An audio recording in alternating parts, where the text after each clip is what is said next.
Chapter 278. But today it seemed that the result was much better than he had imagined. There were actually so many officials who opposed Yang Qindong. Looking at it this way, once the time was right, eliminating this person should not cause too much opposition and instability in the court.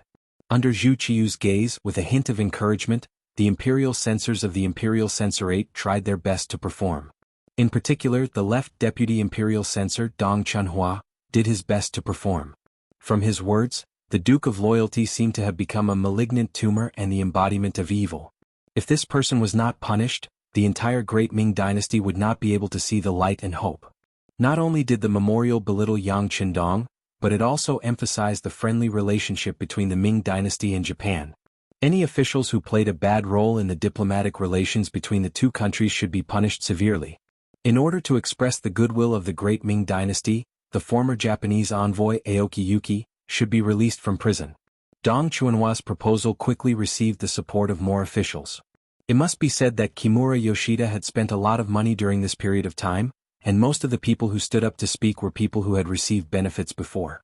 Naturally, this time they would do their best to perform. The situation in the court was one-sided, and the Duke of Loyalty, Yang Qindong, was described as a piece of rat shit. It seemed that because of his appearance, the Great Ming Dynasty had been humiliated. At this moment, most people seemed to have selectively forgotten that when Walla's army attacked the city, he was the one who stepped forward to repel the enemy. Hu Shao did not speak and Wang Ji did not speak. However, in such a violent situation, the silence of the same minister did not play much of a role. On the contrary, some people thought that they were afraid and wanted to protect themselves. Following that, the accusations became even more severe. Some people even suggested that the Duke of Loyalty should publicly apologize and be expelled from his fief. A public apology was equivalent to Yang Qindong admitting that he had done something wrong. As a result, the prestige and popularity that he had accumulated over many days would be greatly affected. It would even have a great impact on the reputation of Yang Qindong's bank. If this was really done, the efforts of more than a year would be completely ruined at this moment. From this, it could be seen how vicious the person who made this suggestion was. Expelling Yang Qindong back to the fief of Jianing Prefecture in Fujian was tantamount to kicking him out from the center of power. If this was really the case, it would be difficult for him to make a comeback. Perhaps in the future he could only be an idle guogong for the rest of his life. It would be difficult for him to meddle in the specific affairs and future direction of the Great Ming Dynasty. The two suggestions were like two sharp swords, pointing straight at Yang Qindong's ribs. If all of them passed, the consequences could be imagined. Your Majesty, please reconsider. After all, the Duke of Loyalty had saved Yingzhong. If he were to leave now, it would be pushing him away and the consequences would be unimaginable. Upon hearing that his grandson-in-law was to leave the capital, the silent Hu Shao finally couldn't hold himself back any longer and stepped forward in shock. For the sake of his grandson-in-law, he had even brought up Zhu Qizhen's name in public. This in itself was somewhat disrespectful. But he was still an old official of several dynasties and an important official used by Yingzhong, so it was reasonable for him to say such a thing. That's right. Your Majesty, please reconsider, Minister of Personnel Wang Ji seconded in his shock. If he admitted his wrongs today, he could use other matters tomorrow to regain his face, but once he left this place, it would be very difficult for him to make a comeback, and he truly might not be able to recover from this setback. When Zhu Qiyu heard the suggestions of his subordinates, he truly was somewhat tempted. If Yang Qindong really could leave the capital, he would have a chance to slowly turn the industries he had left behind into his own, and he might even be able to establish a business relationship with the mercenaries. He remembered that when Jining had represented him to discuss business with the mercenary commander Leng Feng, the other party had said that as long as the Duke of Loyalty remained in the capital, his rights would not be transferred. But what if he was allowed to leave? Could it be that his chance had come? If he could replace Yang Qindong, then whether it was in business or military he would be able to rise to a higher level. How could he not be tempted? However, as soon as Hu Shao and Wang Ji stepped forward, this desire was immediately extinguished. It was for no other reason than the fact that the Great Ming was no longer a Great Ming where power was concentrated in the hands of the emperor alone.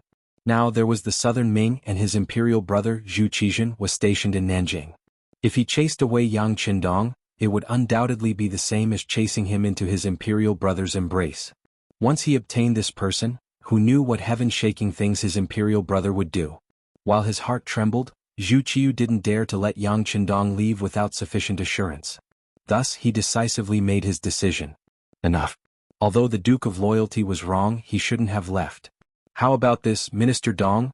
Go to Yangjia village and have him publicly apologize to appease the anger of the Japanese envoy. Also, in order to show the sincerity of our great Ming's relationship with our neighbors, the Japanese envoy Aoki Yuki, who made a serious mistake before, can also be released. However, we must remind him to restrain his actions in the future. This is the great Ming and he can't kill indiscriminately. In the end, the emperor didn't have the intention to chase away Yang Qindong. He chose to take a step back. It was inevitable that some of the officials would be disappointed, but in any case, this time they could force Yang Qindong to publicly apologize. With this beginning, they could slowly make plans in the future. Breaking his fortress wouldn't be easy. Your Majesty is wise. All the officials seemed to have thought of this point and immediately praised Zhu Qiu's wisdom. When the court was dismissed, the deputy imperial censor of the Ministry of Justice, Dong Chunhua, went straight to Yangjia village with great fanfare. Dong Chunhua's face was flushed red. At this time he was extremely excited. There were so many officials and even Shangguan Chenyi was in the imperial censorate. But in the end, the matter was still handed over to him. Didn't this already show the emperor's trust in him and that he was about to be put in an important position? When he thought about how he could finally see the ladder to becoming a second-rank official and how he could bring glory to his ancestors, the corners of his mouth couldn't help but smile. Official Dong, please wait. Just as Dong Chunhua left the palace and was about to walk to the main street, a shout came from behind him. When he turned around, his face showed a flattered expression. So it's official E, official U, official Jean, and official Sure. Dong Chunhua couldn't help but show this kind of expression. Suddenly, four officials came together for him. How could this kind of scene not make people excited? In the field of government, the hierarchy had always been very strict. What kind of officials could walk together and what kind of officials could talk and laugh together, all of these were very particular. For example, a second-rank official absolutely wouldn't condescend to talk and laugh with someone whose rank was lower than his. That would only be degrading his status. But now, for second-rank officials, especially under the premise that the cabinet had already disappeared, the status of these four people could only be higher than before. How could Dong Chunhua, who was only a third-rank official, not be excited when they all appeared together?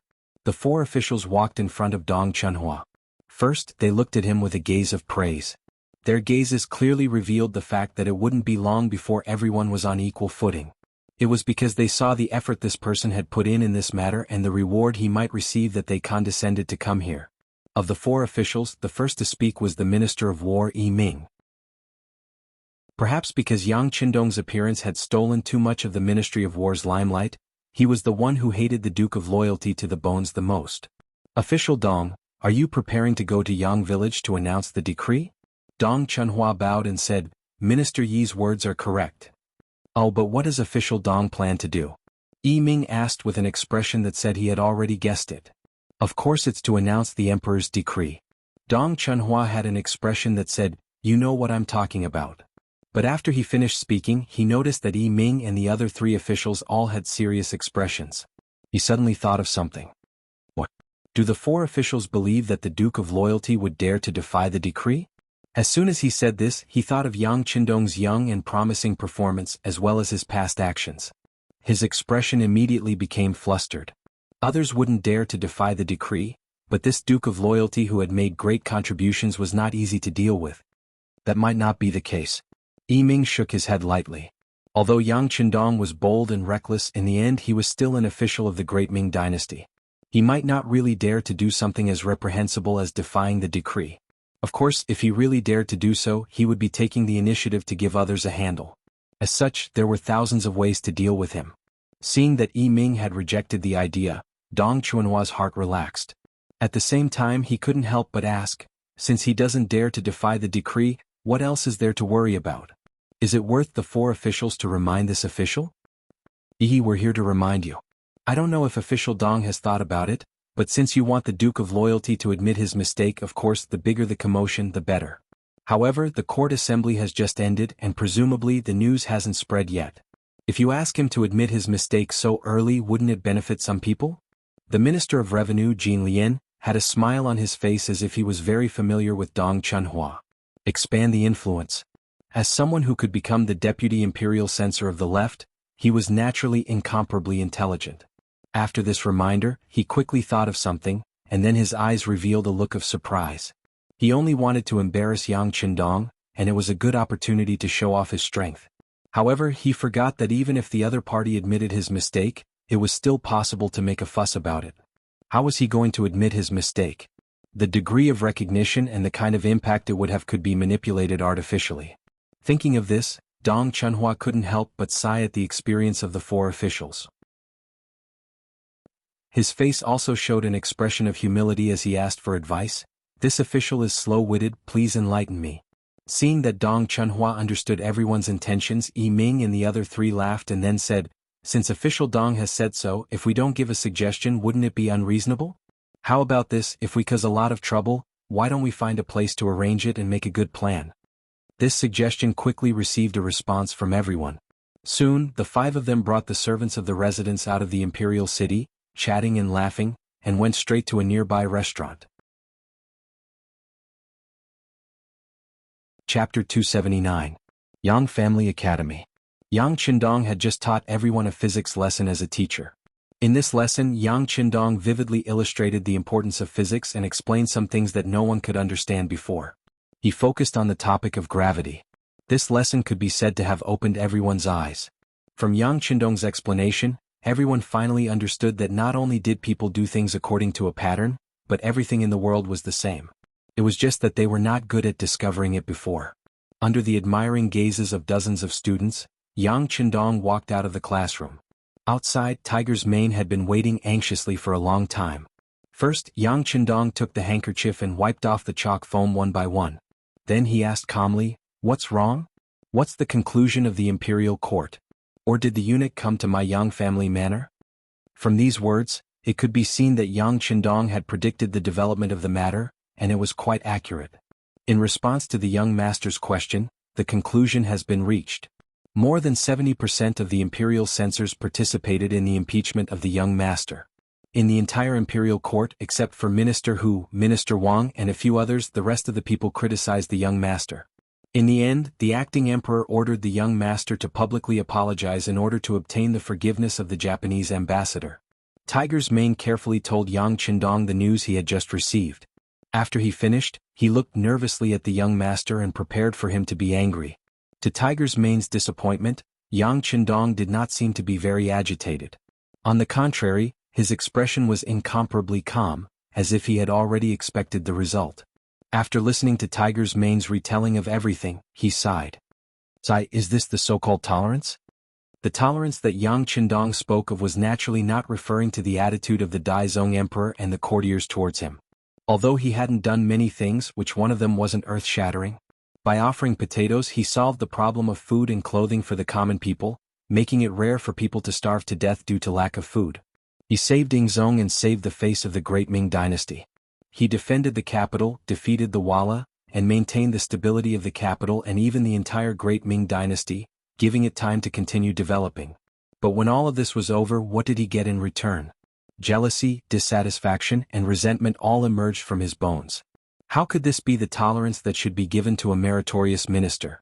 To his own people he would step on them whenever he could. On the contrary, to outsiders he would show a tolerant and magnanimous side. The Japanese envoy, Kimura Yoshida, only said that if the relationship between the two countries deteriorated, Japan would invade the border by sea. Just this simple sentence without any actual action? Is the great Ming Dynasty going to ask their great hero to admit his mistake? How chilling would this be? Don't they know that doing this will only hurt their loved ones and make their enemies happy? Don't they know that doing this will only make the common people lose confidence in the great Ming Dynasty? Don't they know that the consequences of doing this will lead to a major event, and no one will dare to stand up and fight for the great Ming Dynasty? Don't they know? At this moment, Yang Qindong's heart was as uncomfortable as a river and a sea. He understood the history of the later generations and knew that when the Han people were strong, they were always willing to show their magnanimous side, but often when they were weak, it was time for them to pay a heavy price. This price caused some dynasties to change, some caused the common people to be displaced, some caused the civilization to be seriously damaged, and some caused many Chinese treasures to fall into the arms of the motherland, forever unable to return to the embrace of the motherland. And all of these developments formed history, which was also a history of blood and tears. People said that if one looked at history as a mirror, one could know the rise and fall, and if one looked at people as a mirror, one could see the gains and losses. It was precisely because he understood too much about these things that Yang Qindong decided to change everything, and the idea of the Great Ming Dynasty occupied an extremely important position. Only after understanding history did he know what kind of people could not be forgiven and forgiven. Japan was the most typical example. This small and weak race originated from the end of the Qin dynasty, and it could even be said that they were of the same origin as the Han people. This caused many of their habits and even their language to be similar. However, perhaps because of their geographical location, they felt a sense of urgency and nervousness from the moment they were born. It was this kind of pressure that allowed them to exert strength that was several times greater than their own. This was also a side branch of the Han people. Whenever the Han people were weak, they would send troops and take advantage of them before leaving. On the other hand, when the Han people were strong, they would wag their tails and beg for mercy, showing their weak and pitiful side. This method was repeated over and over again, and it worked every time. However, it was able to make the Han people tolerate it time and time again, causing them to be in a situation where it was too late to regret it. It was precisely because he understood too much that Yang Qindong had a different feeling. Facing a side branch of the Han people that could turn hostile and bite you at any time, the best way to deal with it was not to be magnanimous and tolerate it, nor was it to be magnanimous and change it. Instead, it was to replace it, assimilate it, and devour it. Only then would it be over. In other words, the so-called tolerance would not work on the Japanese. On the contrary, they should directly devour them and then change them from the bottom of their hearts, until they faced their own bloodline and origin, and let them know that they were also part of the Han people. Only then could it be considered a complete solution. Of course, anyone could have such thoughts, but more importantly, whether or not they could do it was the most important. However, Yang Qindong, who possessed the Okura, already had the ability to do so. With the advanced weapons in the Okura, in the world at that time, there was no country, race, or individual that could resist technology that was hundreds of years more advanced than theirs. Since the conditions in terms of hardware had been met, the next step was to create an opportunity and decisively make a move.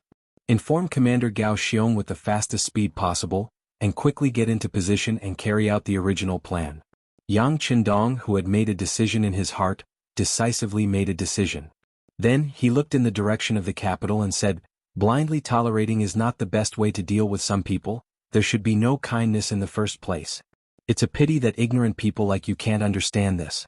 Since that's the case, then let me teach you a lesson." An expert in civil war, an amateur in foreign war. This was a bad habit in many dynasties, just like Dong Chunhua and the others.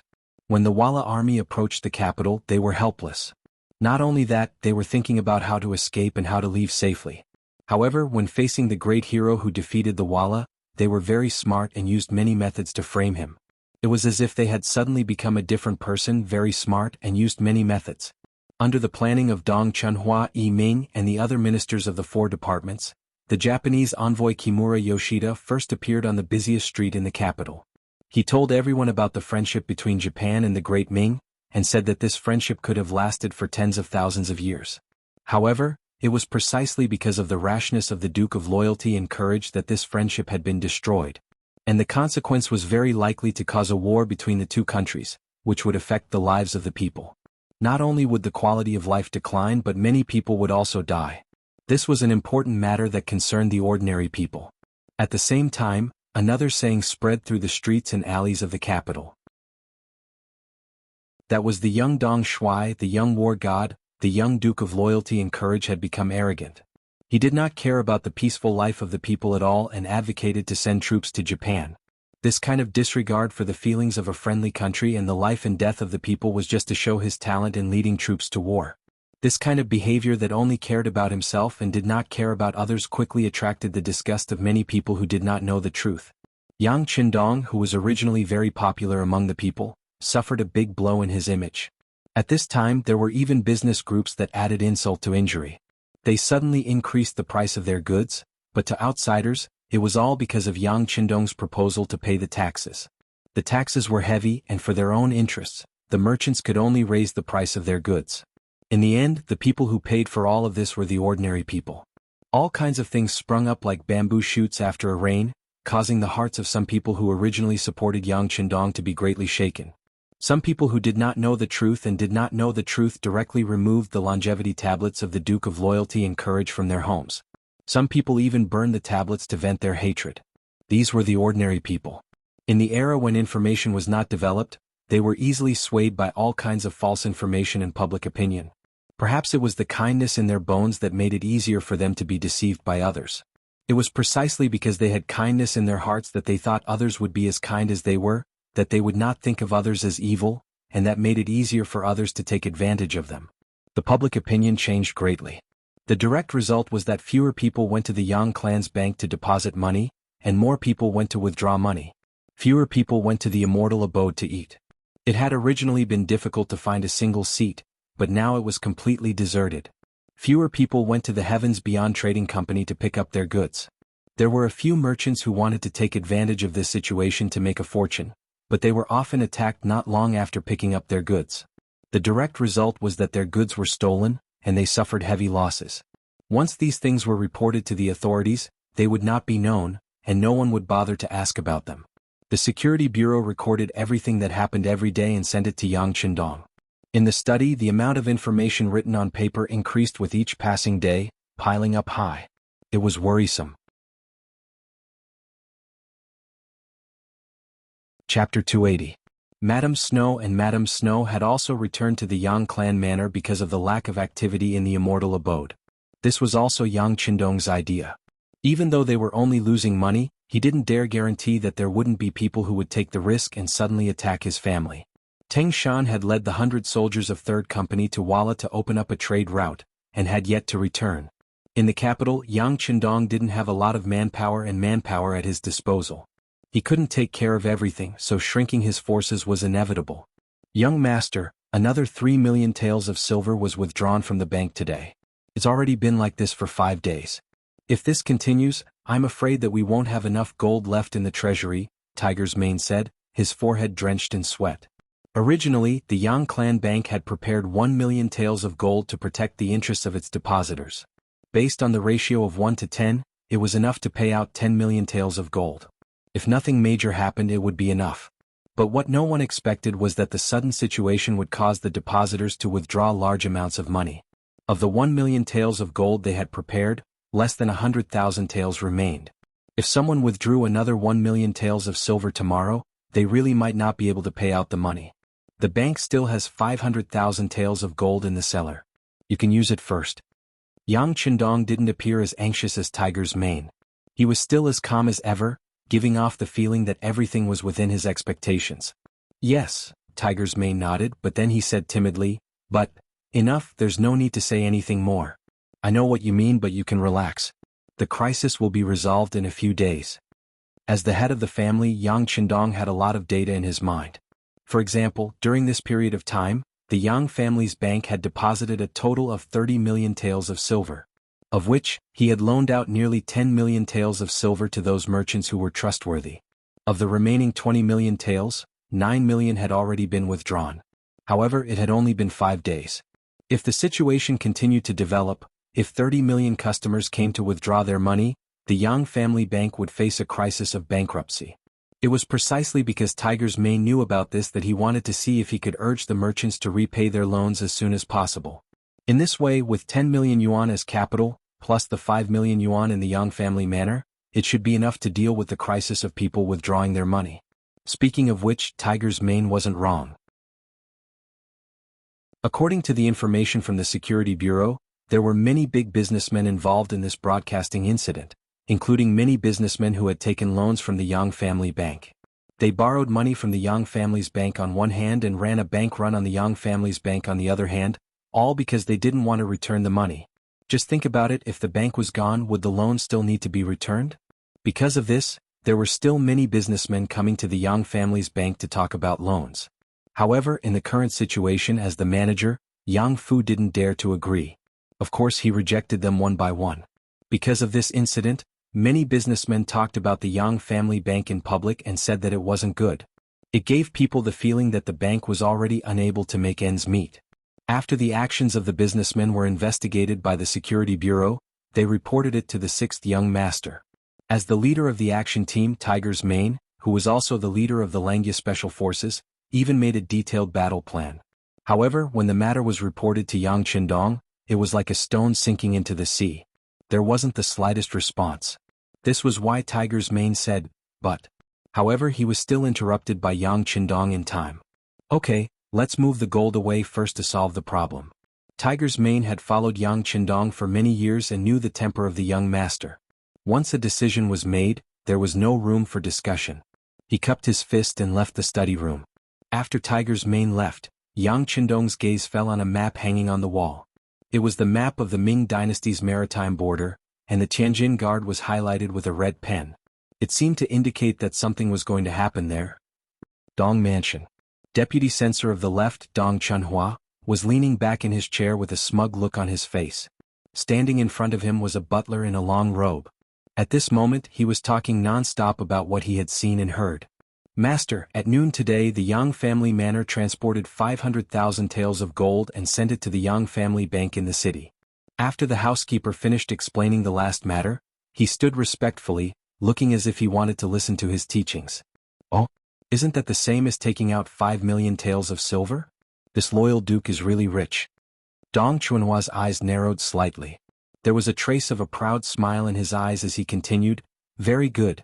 The richer he is, the greater my profits will be. Let's get ready. Tomorrow morning I will make a trip to Yang village. The 5 days of preparation made Yang Qindong lose a lot of reputation and wealth. It was time for him to make a move. Once this heavy hammer was smashed, once the loyal eunuch apologized and admitted his mistake, his reputation would be ruined. Once this matter was spread out, his reputation would plummet. At that time, there would definitely be many people who would kick him while he was down. At that time, the loyal eunuch would inevitably lose both his life and wealth. In order to reward himself, it would be natural for him to go one step further in his official career. Dong Chunhua was very excited and even a little excited. He had begun to look forward to a new day. He wanted to see Yang Qindong's appearance when he made a fool of himself. On the contrary, in the palace, eunuch Jining, who had been watching all this from behind the scenes, frowned slightly. He was unable to feel happy. It had been 5 days since the court assembly. Although it seemed that Dong Chunhua, who had given the emperor's orders, was advancing step by step and making the situation look good for him, for some reason he did not feel happy at all. Why isn't he fighting back? What is he waiting for? Jining muttered to himself in his room. After dealing with Yang Qindong several times, he had already experienced the power of his opponent. He did not believe that it would be so easy to defeat the youngest duke. If that was the case, the emperor would not be so afraid. He would not be a mere incompetent official without taking any action. No. He must have a backup plan. At least until now, that mysterious power has not appeared. Pouring a mouthful of tea into his mouth, Jin Ying's expression became even more uneasy. He would not forget that Yang Qindong had reminded all the eunuchs not to call themselves eunuchs. In the end, that night, 14 eunuchs had been threatened to varying degrees. It was also after that incident that Jining no longer dared to underestimate Yang Qindong. Eunuch, what did you say? Are you going to attack? In the corner of the room stood the commander of the brocade guards, Lu Gue. Because Jin Ying's voice had been too soft, he had not heard it clearly. However, he knew that Jining had spoken and thought that it was an order. No. Don't attack first. Wait and see. Also, you must restrain your subordinates. Without my orders, they must not attack as they please. Jining shook his head. His intuition told him that Yang Qindong would not simply wait for death. Sometimes, not doing anything did not mean that he would not do anything. On the contrary, when someone like this retaliated, it would be a thunderous blow. Jining did not want to be the one struck by lightning. Yang family manor. It was already late at night. A guest suddenly appeared before the eyes of the hidden sentries. Immediately, a few silenced Type 95 guns were aimed at the incoming shadow. When the shadow came closer and closer and was already within 60 meters of the sentries, a voice suddenly rang out from the darkness. Password. Huang replied. The shadow was first shocked to the spot by the sudden shout, but then he replied in a familiar voice. River. The voice rang out again in the darkness. Then it returned to silence. The person who had come knew today's password. He must be a spy from the security bureau.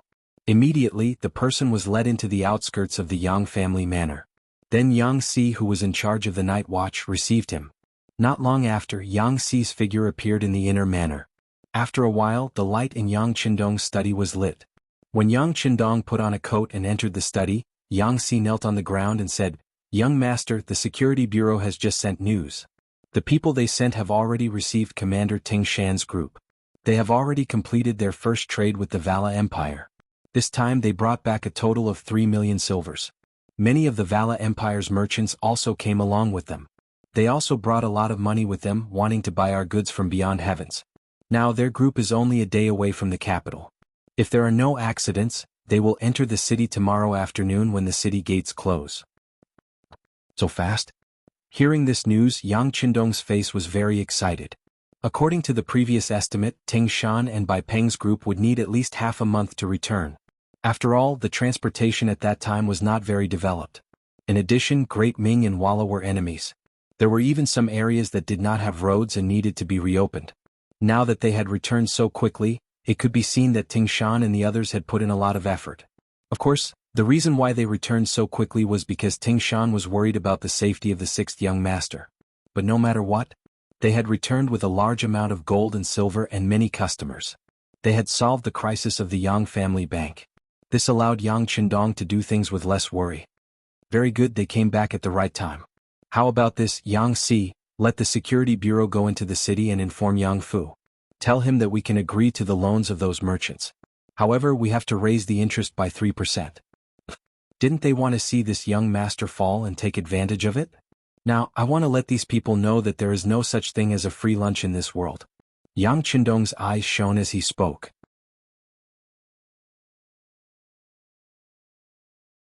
Chapter 281. Previously, those merchants had sought out cousin Yang Fu in the name of a reasonable loan, saying that they were in urgent need of silver. As long as they could meet their demands, they could accept an appropriate increase in interest. They were clearly trying to take advantage of the situation.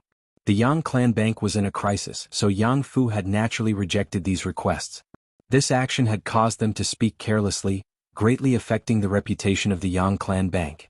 Now that the new silver had come in, and a large number of Walla merchants had followed them, it could be seen that this was a large sum of money coming into the account. Thus, it would not be Yang Qindong's personality if he did not use this opportunity to strike back. These thoughts instantly formed in Yang Qindong's mind. Yang Si naturally did not react so quickly, but since the order was given by the sixth young master, he would naturally obey unconditionally. After agreeing, he quickly left the study to deliver the news. When he was the only one left in the study, Yang Qindong used the candlelight to look at the map hanging on the wall and stood there for a long time. Very few people in the capital knew that Ting Mountain and the Bai clan caravan had returned.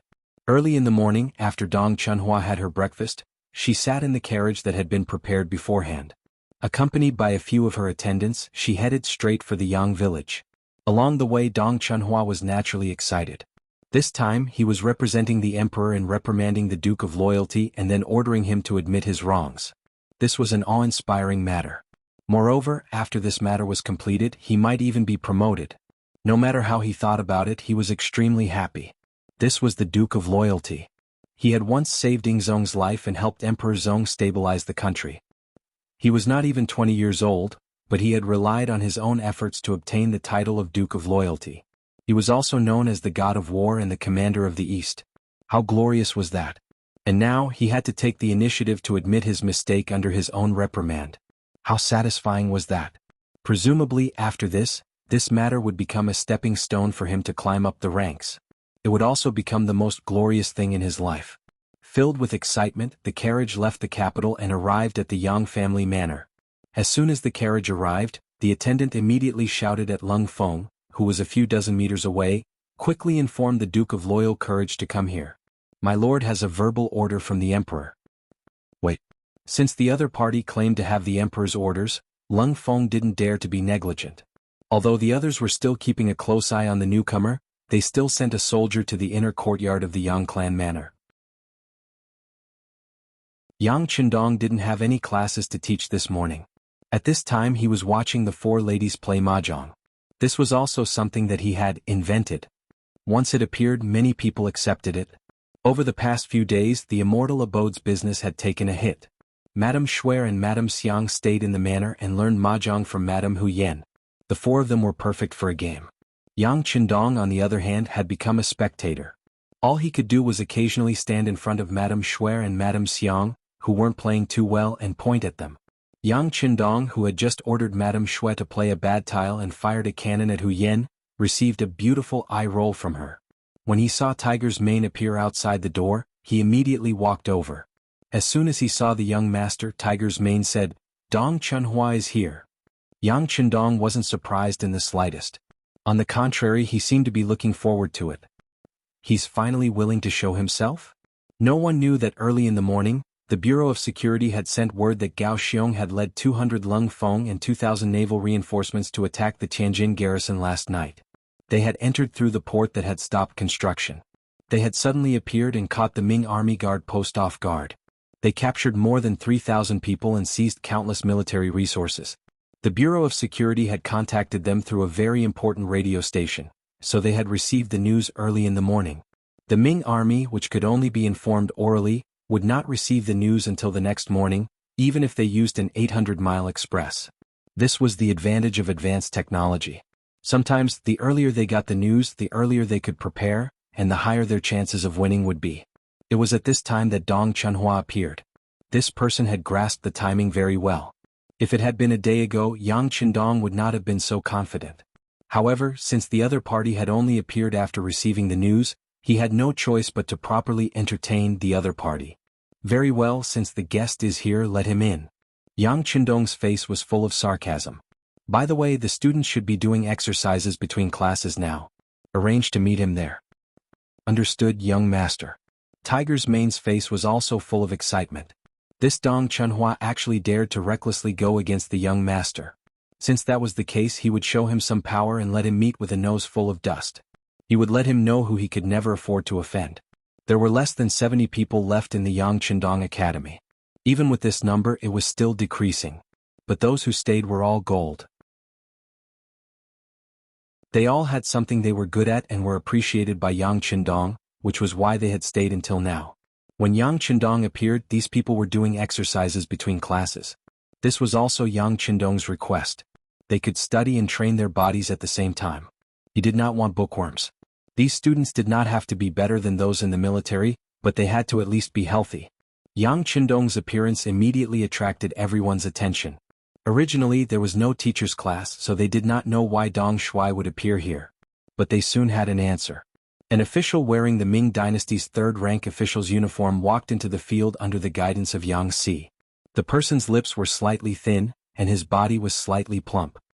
His eyes were constantly moving, and he first glanced contemptuously at the nearly 70 academy students standing on the square. He even involuntarily let out a cold snort from his nose. Then, he stared at Yang Chendong without the slightest hint of respect in his expression. The person who came was Dong Chunhua. The reason why he looked at the academy with such a cold gaze was because once Yang Chendong fell, these students of the Yang Chendong Academy would be ostracized by everyone. Such a person would not be accepted by everyone. Such a person naturally had no future. Since he was a person with no future, why should he give him any face? When he looked at Yang Chendong, there was not the slightest respect in his expression. His attitude was very clear. He thought that this loyal duke would fall without a doubt. Facing such a person who was about to lose power, he did not even bother to show respect on the surface. Dong Chunhua's performance was very realistic. Yang Chendong also did not look at the other party. Even if the person came and was already standing there, he still treated him as invisible air and did not pay any attention to him. This made Dong Chunhua, who was standing there, embarrassed. He was a dignified third-rank official of the imperial court who was about to enter the second rank. Coming to a manor and being ignored was definitely a slap in the face. But he came uninvited, so he could not blame others. Cough. Helplessly, in order to show his existence, he had to cough heavily to attract everyone's attention. Sure enough, this cough made Yang Chendong gently turn his face, as if he had just noticed him. His face was full of surprise as he said, "Who are you? How did you appear in my Yang family academy?" Face to face, Yang Chendong did not recognize him. Dong Chunhua was angry in his heart. Thinking back to the time when Dong Shuai got married, he came with the officials to congratulate. At that time, everyone was chatting happily. How long had it been, and now he did not recognize him? Knowing that Yang Chendong deliberately did this, Dong Chunhua still had to introduce himself. "I am the left deputy imperial censor of the censorate, Dong Chunhua. I am here to speak on behalf of the emperor." After saying this arrogantly, Dong Chunhua looked up to the sky, waiting for Yang Chendong to say the three respectful words, "Follow the emperor's orders." but when he looked up to the sky he did not get any response. When he turned his head back to look, he was so angry that smoke almost came out of his 7 orifices. He saw that Yang Qindong was focused on the students of the academy doing exercises.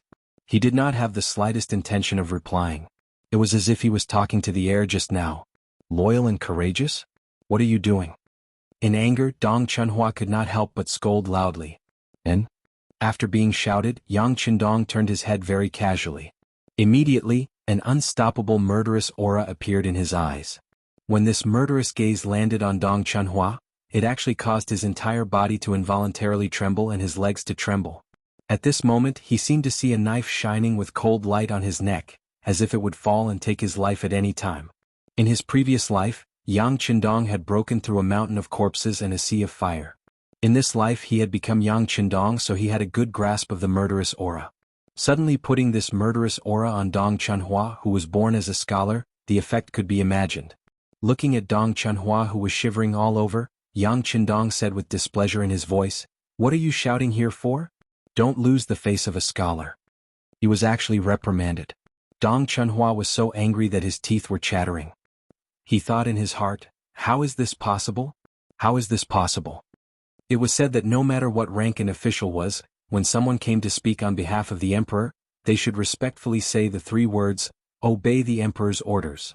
Only in this way could they show respect for the emperor's power, which was the duty of an official. It was with this thought that Dong Chunhua came to Yang village with full confidence. But after coming here he realized that everything was so different. This young loyal and courageous duke did not seem to take him or the emperor's admonition seriously.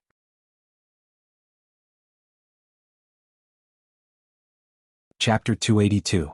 Of course, if Dong Chunhua knew that even when facing Zhu Qiu Yang Qindong did not have the slightest bit of respect in his heart, then he would be relieved. Dong Chunhua, who was being reprimanded, felt that his momentum was rapidly declining. He could not even guarantee that if this continued, he would not be able to complete his next sentence. In order to complete his mission he could not turn around and leave. What he had to do was to complete his mission with anger. Dong Chunhua did not want to talk to Yang Qindong anymore.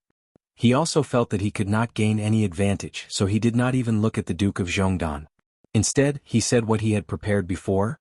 The emperor has decreed that Japan has been a friendly neighbor of the great Ming dynasty for generations.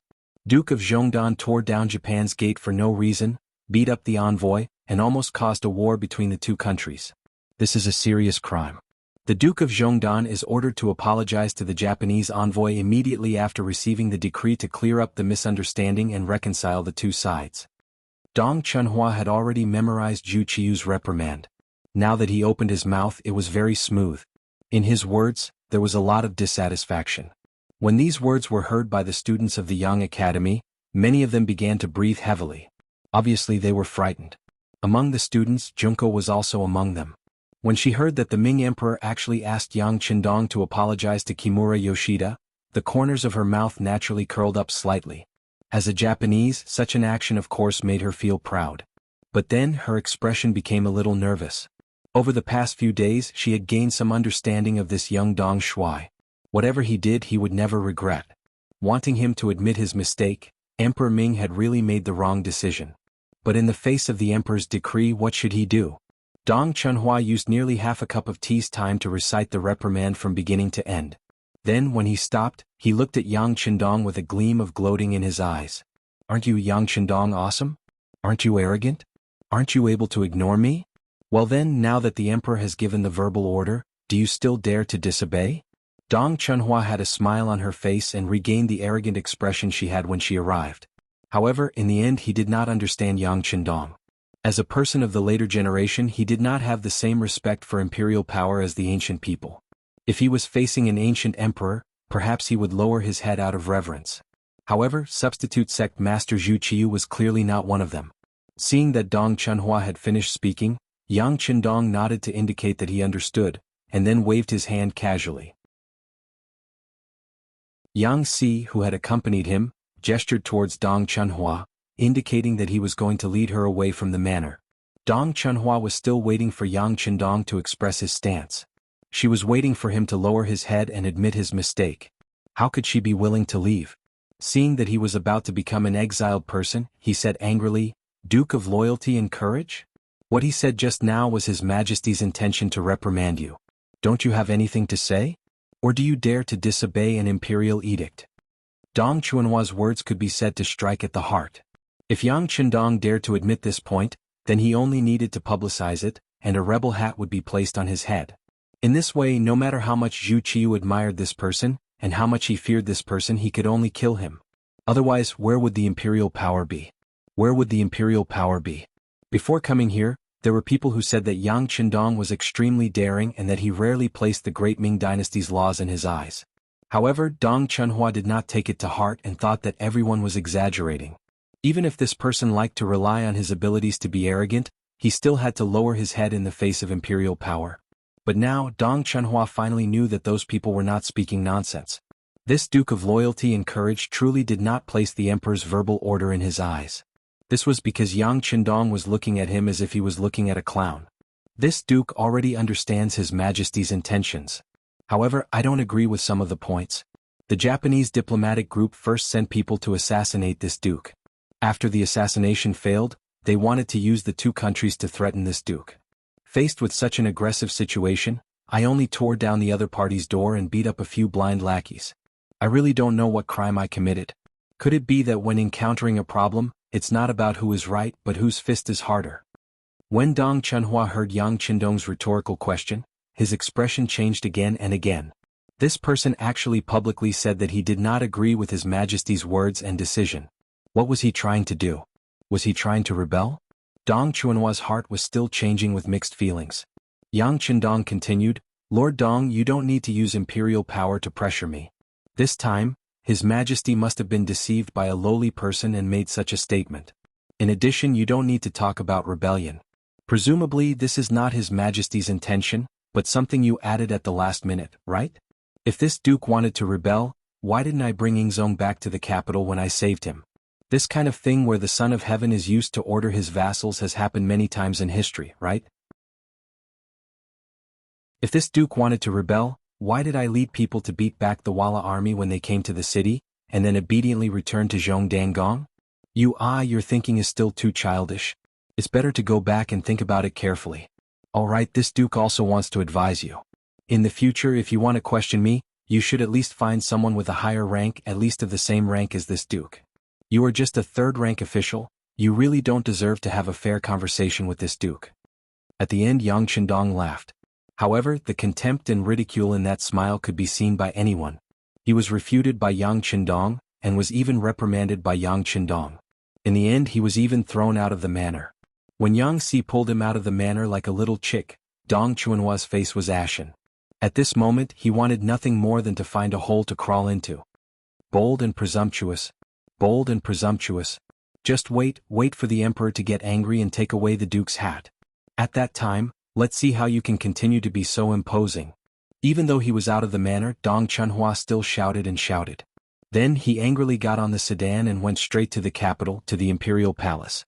He wanted to tell the Emperor everything that had happened here today, and then let the Emperor issue an imperial edict to punish Yang Qindong severely. Dong Chunhua left, but Yang Qindong didn't leave. He stayed on the field of the academy. His gaze swept across the nearly 70 students, and his face was solemn as he spoke. Everyone, write an article about what happened today and hand it to me before dinner. Teacher, what do you think? After Yang Qindong finished speaking, he prepared to leave, but a voice came from behind him. The person who spoke was the student Wang Si. Wang Si and Yu Yuanbi's fight was finally released because Li Wenxiao was investigated. From this incident, he could see that as his teacher, Yang Qindong was protecting him. This made him even more determined to choose the Yang Academy and become a student here. However, Yang Qindong still disobeyed the imperial edict, and he was worried about him. Yang Qindong, who was stopped by Wang Si, stopped. After a moment of silence, he suddenly raised his head and said, Teacher, I only know one thing, and it can be summed up in one sentence. If you fall behind, you will be beaten. If you fall behind, you will be beaten. When these simple words entered the ears of the students, their eyes immediately lit up and they felt as if they had been enlightened. Although the words were simple, the summary was very accurate. Just like how the Walla dared to invade the borders of the Great Ming Dynasty, wasn't it because the Great Ming Dynasty's national strength was weakening? Just like how the Japanese envoy dared to threaten the Great Ming Dynasty, Wasn't it also because the Great Ming Dynasty was weak? If the Great Ming Dynasty was strong enough, others could only submit. How would they dare to covet the Great Ming Dynasty? Among the students, Junko was also shocked by these words. She thought of her father. If her father was strong enough, would he still need to be afraid of the other aristocratic families in the country? Would he still need to consider what General Ashikaga Yoshimasa would think? While the students were still thinking, Yang Qindong had already left the academy and returned to the inner courtyard of the Yang family manor. Pass down the order, pay attention to every movement in the capital. Yang Qindong had to be vigilant, although he didn't think that Zhu Qiyu would do anything because of Dong Chuanhua's report. After all, this was the territory of the Great Ming Dynasty. If they really turned hostile with the strength of his subordinates, if they were not prepared, they would not be able to withstand it. And even if they were prepared, they would only be forced to leave. After all, there was a huge gap in the number of people, and it was far from being covered by an advanced firearm. Unless he wanted to kill Zhu Qiyu and those ministers, but in this way the country would be in chaos, and it was really not a blessing for the Han people. The imperial city of the capital. When Dong Chunhua saw Emperor Zhu Qiyu, he immediately angrily told him what he had done in the Yang family manor. Your Majesty, this Duke of Loyalty simply despised the imperial power and is really a traitor. If we don't get rid of him, it will not be enough to show the imperial power. After saying that, Dong Chunhua banged his head on the ground with a thump, his face full of indignation and grievance. Shut up. Zhu Qiyu's angry roar resounded throughout the hall. What kind of person was Yang Qindong? Although Zhu Qiyu didn't know much about him, he still knew some things. At least until now, this person had not shown any intention of rebelling. Otherwise, why would he save Zhu Qizhen and block the vanguard of the Wala cavalry for him? But at the same time, this person was unconstrained and liked to be free. It was because of this that after the war he was given the title of Duke, so that he could be free and stay away from the court, and everyone would be annoyed if they didn't see each other. Of course, it was not that Zhu Qiyu didn't want to get rid of this person. But firstly, he couldn't find a suitable excuse, and secondly, this person had a very good relationship with the mercenaries. If he wanted to make a move and failed, he would have to face the roar of the storm.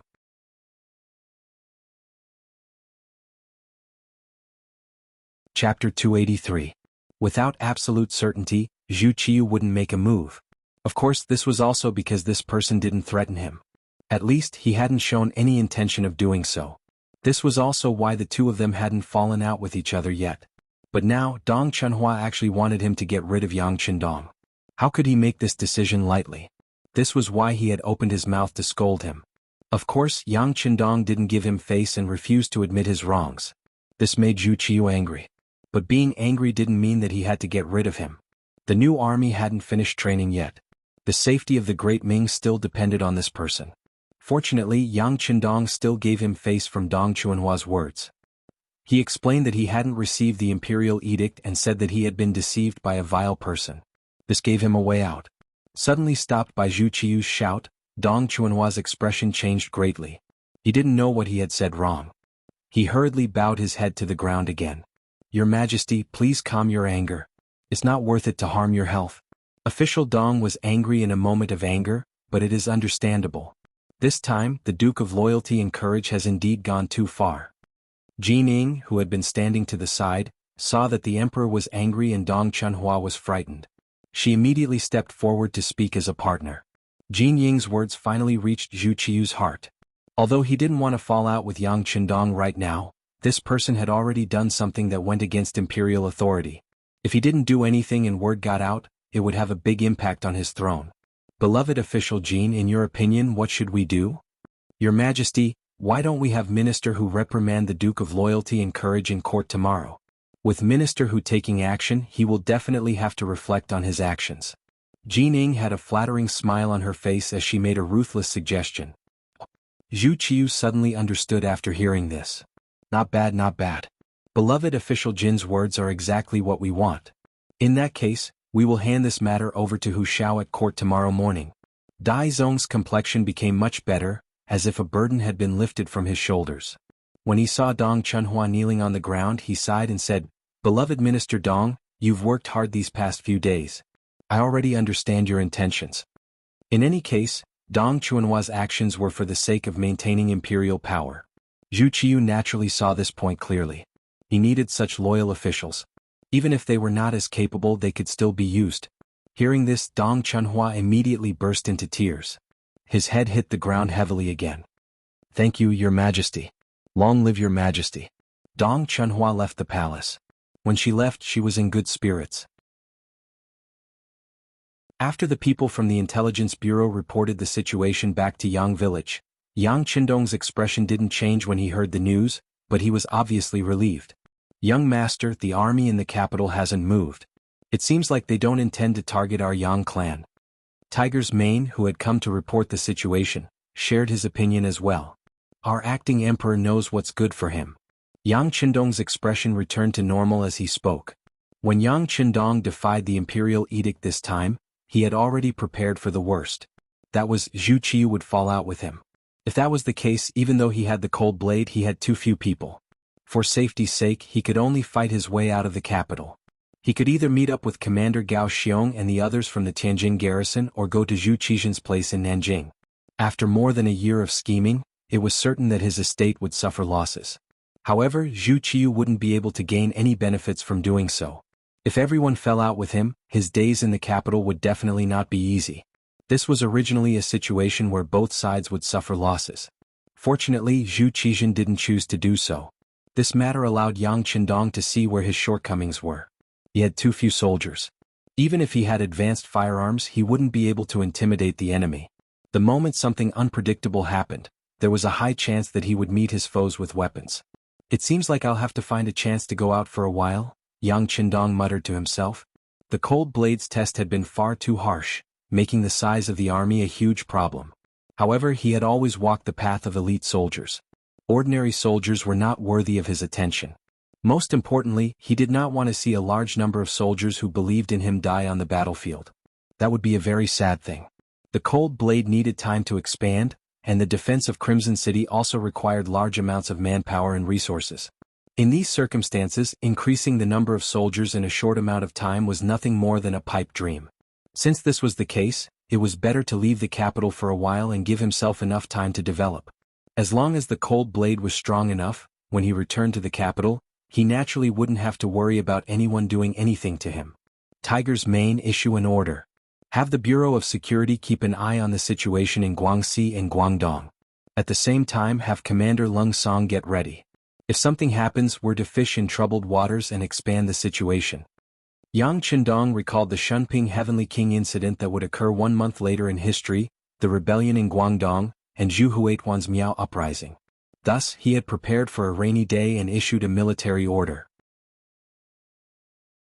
The Yang clan manor was safe for the time being because of Zhu Qiyu's apprehension. More importantly, he had been emperor for far too short a time, and he had inherited a terrible mess. Developing it would also require time, so he had tolerated Yang Qindong's defiance of the decree. Just because the fire had not been ignited did not mean that it would not burn. On the second day of the court session, Zhu Qiyu's first order of business was to have the Minister of Rights, Hu Shao, persuade Yang Qindong to admit his wrongs and appease the anger of the Japanese emissary. Zhu Qiyu had just arrived at court and sat on the dragon throne of the emperor, his gaze sweeping over the officials. Intentionally or unintentionally, his gaze had fallen on Hu Shao. At this moment, a young eunuch quietly walked up to Jining and whispered something to him. Originally, Jining was standing there calmly with a faint smile on his face. No one could tell what he was thinking. But when he heard the eunuch's report, his face slightly paled. The eunuch said that when the city gates opened early in the morning, the cold blade soldiers responsible for opening trade with the Walla had returned, 100 of them. This meant that the Duke of Loyalty and Courage's strength in the capital had once more increased. These 100 people were not ordinary soldiers, but an army with elite and advanced firearms. He later learned that a single company of cold blade soldiers could withstand the charge of thousands or even tens of thousands of Walla's elite cavalry. Just how powerful were they? With the sudden return of an entire company of cold blade soldiers, Yang Qindong's strength had increased. If he wanted to force the Duke of Loyalty and Courage to admit his wrongs, the obstacles would be much greater. In this short period of time, Jin Ying's mind was filled with many thoughts.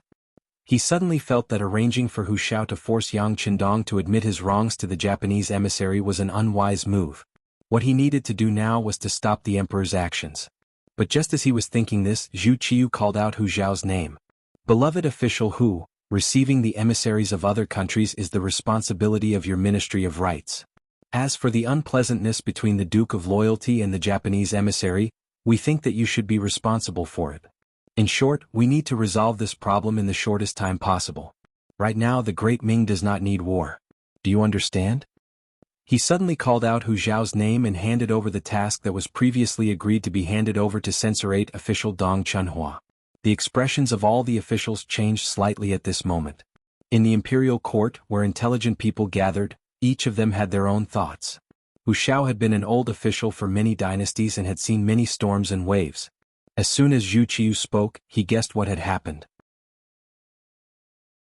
He thought of the news that he had received yesterday, saying that Deputy Censorate of the Left, Dong Chunhua, had returned to the palace with a furious expression not long after entering Yang village. He could already imagine what had happened. Could it be that the Duke of Loyalty and Courage had defied the imperial edict? But did he really have the guts to do so? Also, could the Emperor of Loyalty and Courage really endure it? This was a great crime of defying an imperial edict. That would result in the confiscation of his property and the execution of 3 generations of his family. Depending on the severity of the situation, the execution of 9 generations of his family was not impossible. Hu Xiao and the other officials all had their heads lowered as they thought about something. The atmosphere in the imperial court became incomparably stifling. As the emperor, Zhu Qiu naturally didn't want the officials' hearts to be in chaos. If their hearts were in chaos, they wouldn't be able to do anything. He immediately explained with a smile on his face, "Beloved officials, there is no need to think too much.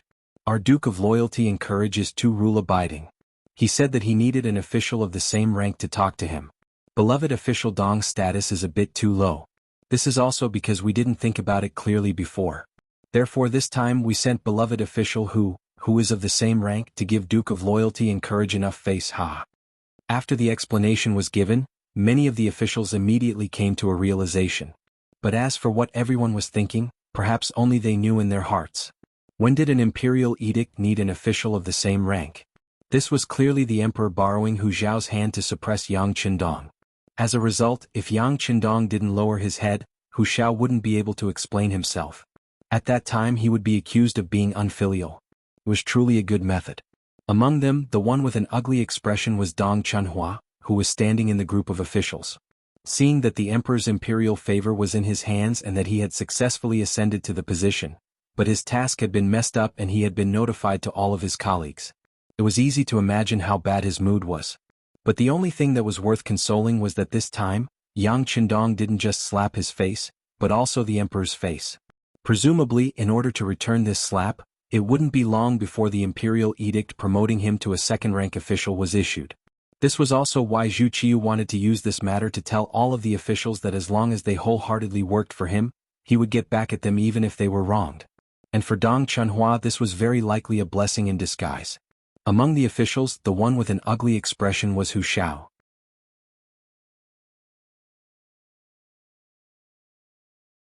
Chapter 284.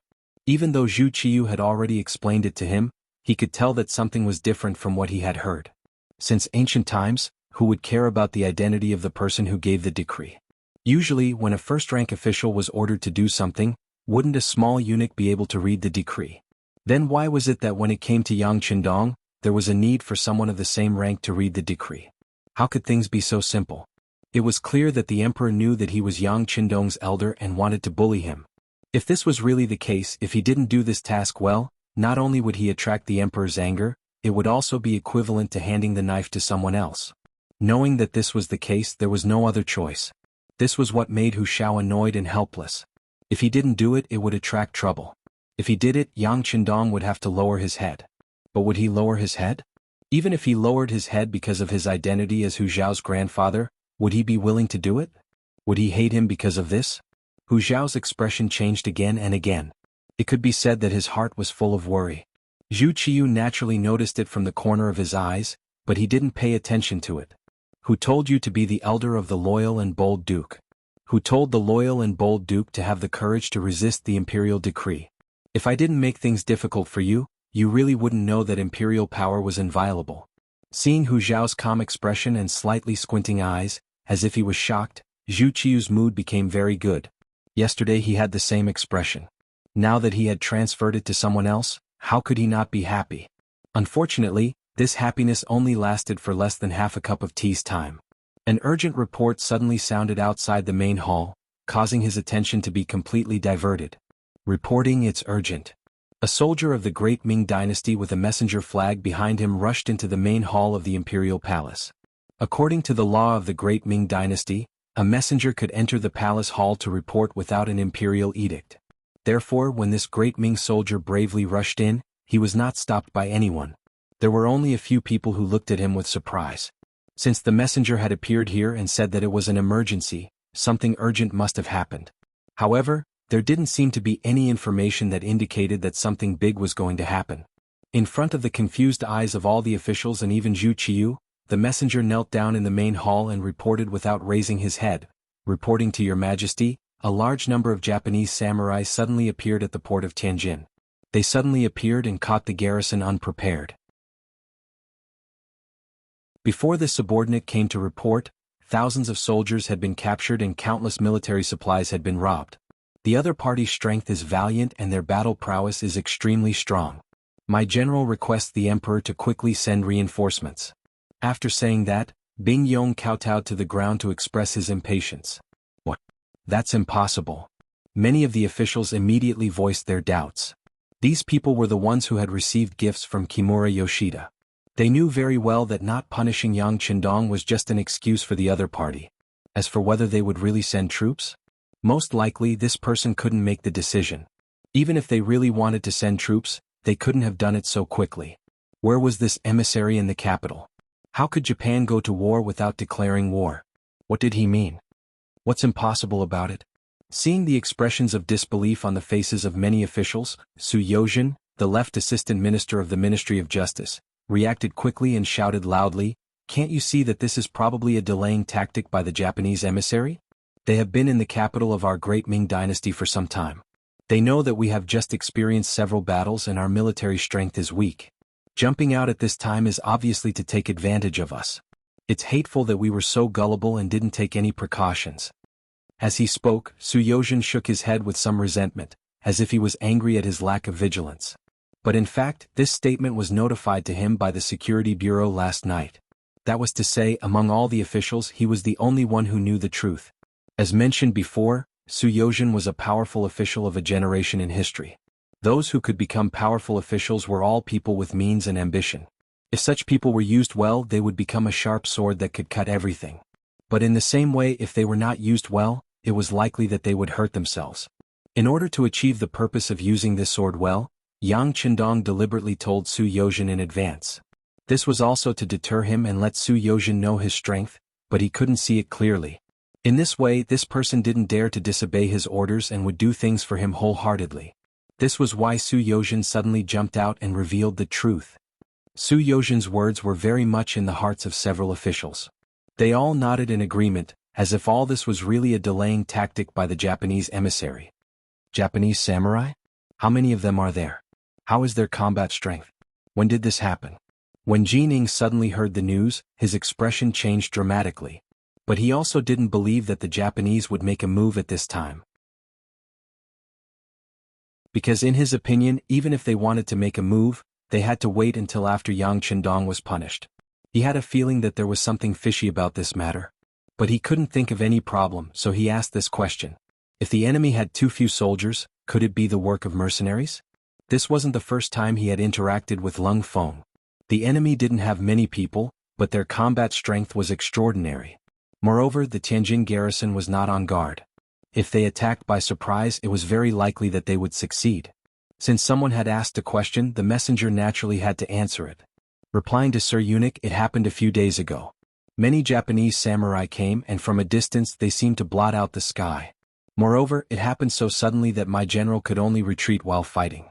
After he was unable to turn the situation around, he ordered this lowly one to come find reinforcements. The Tianjin garrison's general did not immediately come to the capital to ask for reinforcements. What he reported was that he wanted to fight with the Japanese samurai. Because of this, the military situation was delayed, and the report only reached the capital a day later. Blot out the sky? Jin Ying's expression turned even uglier when he heard this description. Could it be that he was wrong and this wasn't the work of mercenaries? Otherwise, how could there be so many soldiers? If the number of mercenaries really did blot out the sky, no one would be able to stop them. Jin Ying's expression changed greatly. Who among the other courtiers did not have the same expression? Could it be that Japan really had mobilized its army to loot a burning house? Of course, they didn't know that on the battlefield, unless the two sides were actually fighting or there was an advance report, it was very difficult to accurately determine the strength of the other side's army. Just like this time, it was clearly the work of mercenaries, but Commander Gao Xiong had personally led 400 elites from the Lung Feng Navy to the Tianjin garrison, accompanied by 2,000 auxiliary soldiers from Chichen City. For the sake of bluffing, Gao Xiong had intentionally sent out many banners so that from a distance, it would appear that the entire harbor was covered in flags. This made it very easy for people to mistake it for an army. No one had imagined that this was a smokescreen set up by Yang Qindong. Everyone only knew that the Tianjin garrison wasn't far from the capital, and if they couldn't effectively stop the enemy from approaching, another battle to defend the capital would probably begin. At that time the victor would be obvious. Quick, which beloved official is willing to lead soldiers into battle? Zhu Qiyu didn't want another battle to defend the capital. Last time he had spent the young master's money, which had already caused him great heartache. Now, before he could recover from his shock, another unknown battle had appeared. While he was angry, his gaze also fell on the generals in the imperial court, lingering for the longest time on Marquis Wuxia Chronicles. Chronicles was the general of the army, and he was also the commander in charge of building and training the new army. In the army, his strength was naturally a cut above the others. But even though he had been on the battlefield many times and had very few victories, his heart was beating like a drum. It was not the first time that he had heard the name of Japanese samurai. They were simply outlaws and all of them were brave and good at fighting. It was said that if one wanted to become a samurai, he had to go through hundreds of selections. If he were to deal with such a powerful army, how confident would he be in winning? If he won, everything would be fine. But if he lost, would his position in the army be affected? His position was stable enough now. Did he still need to take risks and fight? The answer was, of course, no longer. There was no benefit in winning, and if he lost, he would lose his high position. Shaking his head, Chronicles looked awkwardly at Zhu Qiyu, who was sitting on the dragon throne, and knelt down. Your Majesty, the new army has just been formed and hasn't undergone any training. If we send them to the battlefield at this time, I'm afraid that they will lose more than they will win. This. Zhu Qiyu really wanted to reprimand Chronicles, but when he thought about what Chronicles said, he realized that Chronicles was right. If he really sent the untrained new army to the battlefield and suffered a great defeat, it would directly threaten his throne. What should we do? Dear ministers, do you have any other candidates to recommend? Zhu Qiyu's tone changed. He no longer stared at Chronicles but looked at the ministers, hoping that they could come up with another result. Even Chronicles had refused, which was enough to prove that the situation was tricky. Although some of the generals were a little restless after hearing this, they considered that if they lost, not only would they be implicated, but their families would also be implicated. For a moment they could not help but shut their mouths, lower their heads and act like ostriches.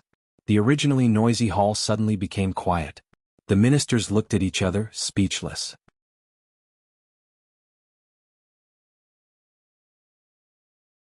Chapter 285.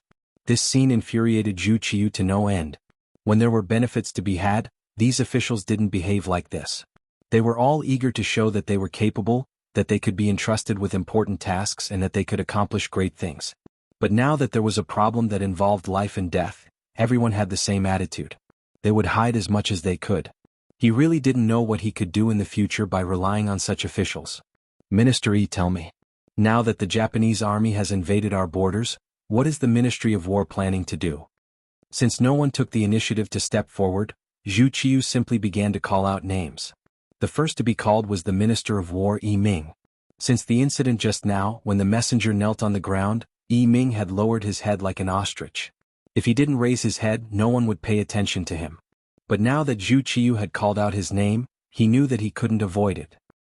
He could only raise his head and say helplessly, Your Majesty, after several battles, the Ministry of War doesn't have any good generals or elite soldiers. Moreover, we've been busy building a new army. We really don't have the strength to do anything. Useless. In his anger, Zhu Qiyu didn't care about the other party's face and exploded. Other beloved officials? Do you have any suitable candidates to recommend? The emperor was angry, and the other officials were all afraid to avoid him. At this moment, who would dare to answer? Looking for trouble? So when this question was asked, the entire hall fell silent. What? No one has a suitable candidate. Do you want us to personally lead the army? Zhu Qiu stood up from the dragon throne, his voice filled with boundless anger. These officials are incompetent. Seeing that the emperor was so angry, all the officials knelt on the ground and blamed themselves. But when everyone knelt, there was one person who didn't kneel. He was the one who always came up with ideas, the left assistant minister of the Ministry of Justice, Su Yozhen. Your Majesty, this official has a candidate to recommend. Seeing that only Su Yozhen had stepped forward, Zhu Qiu's eyes were filled with hope. Beloved official Su, what candidate do you have? Quickly tell me. This official recommends the Duke of Loyalty and Courage, Yang Qindong. Su Yozhen's expression did not change as he spoke without panting, using his calmness to pacify the agitated Zhu Qiu. Duke of Loyalty and Courage?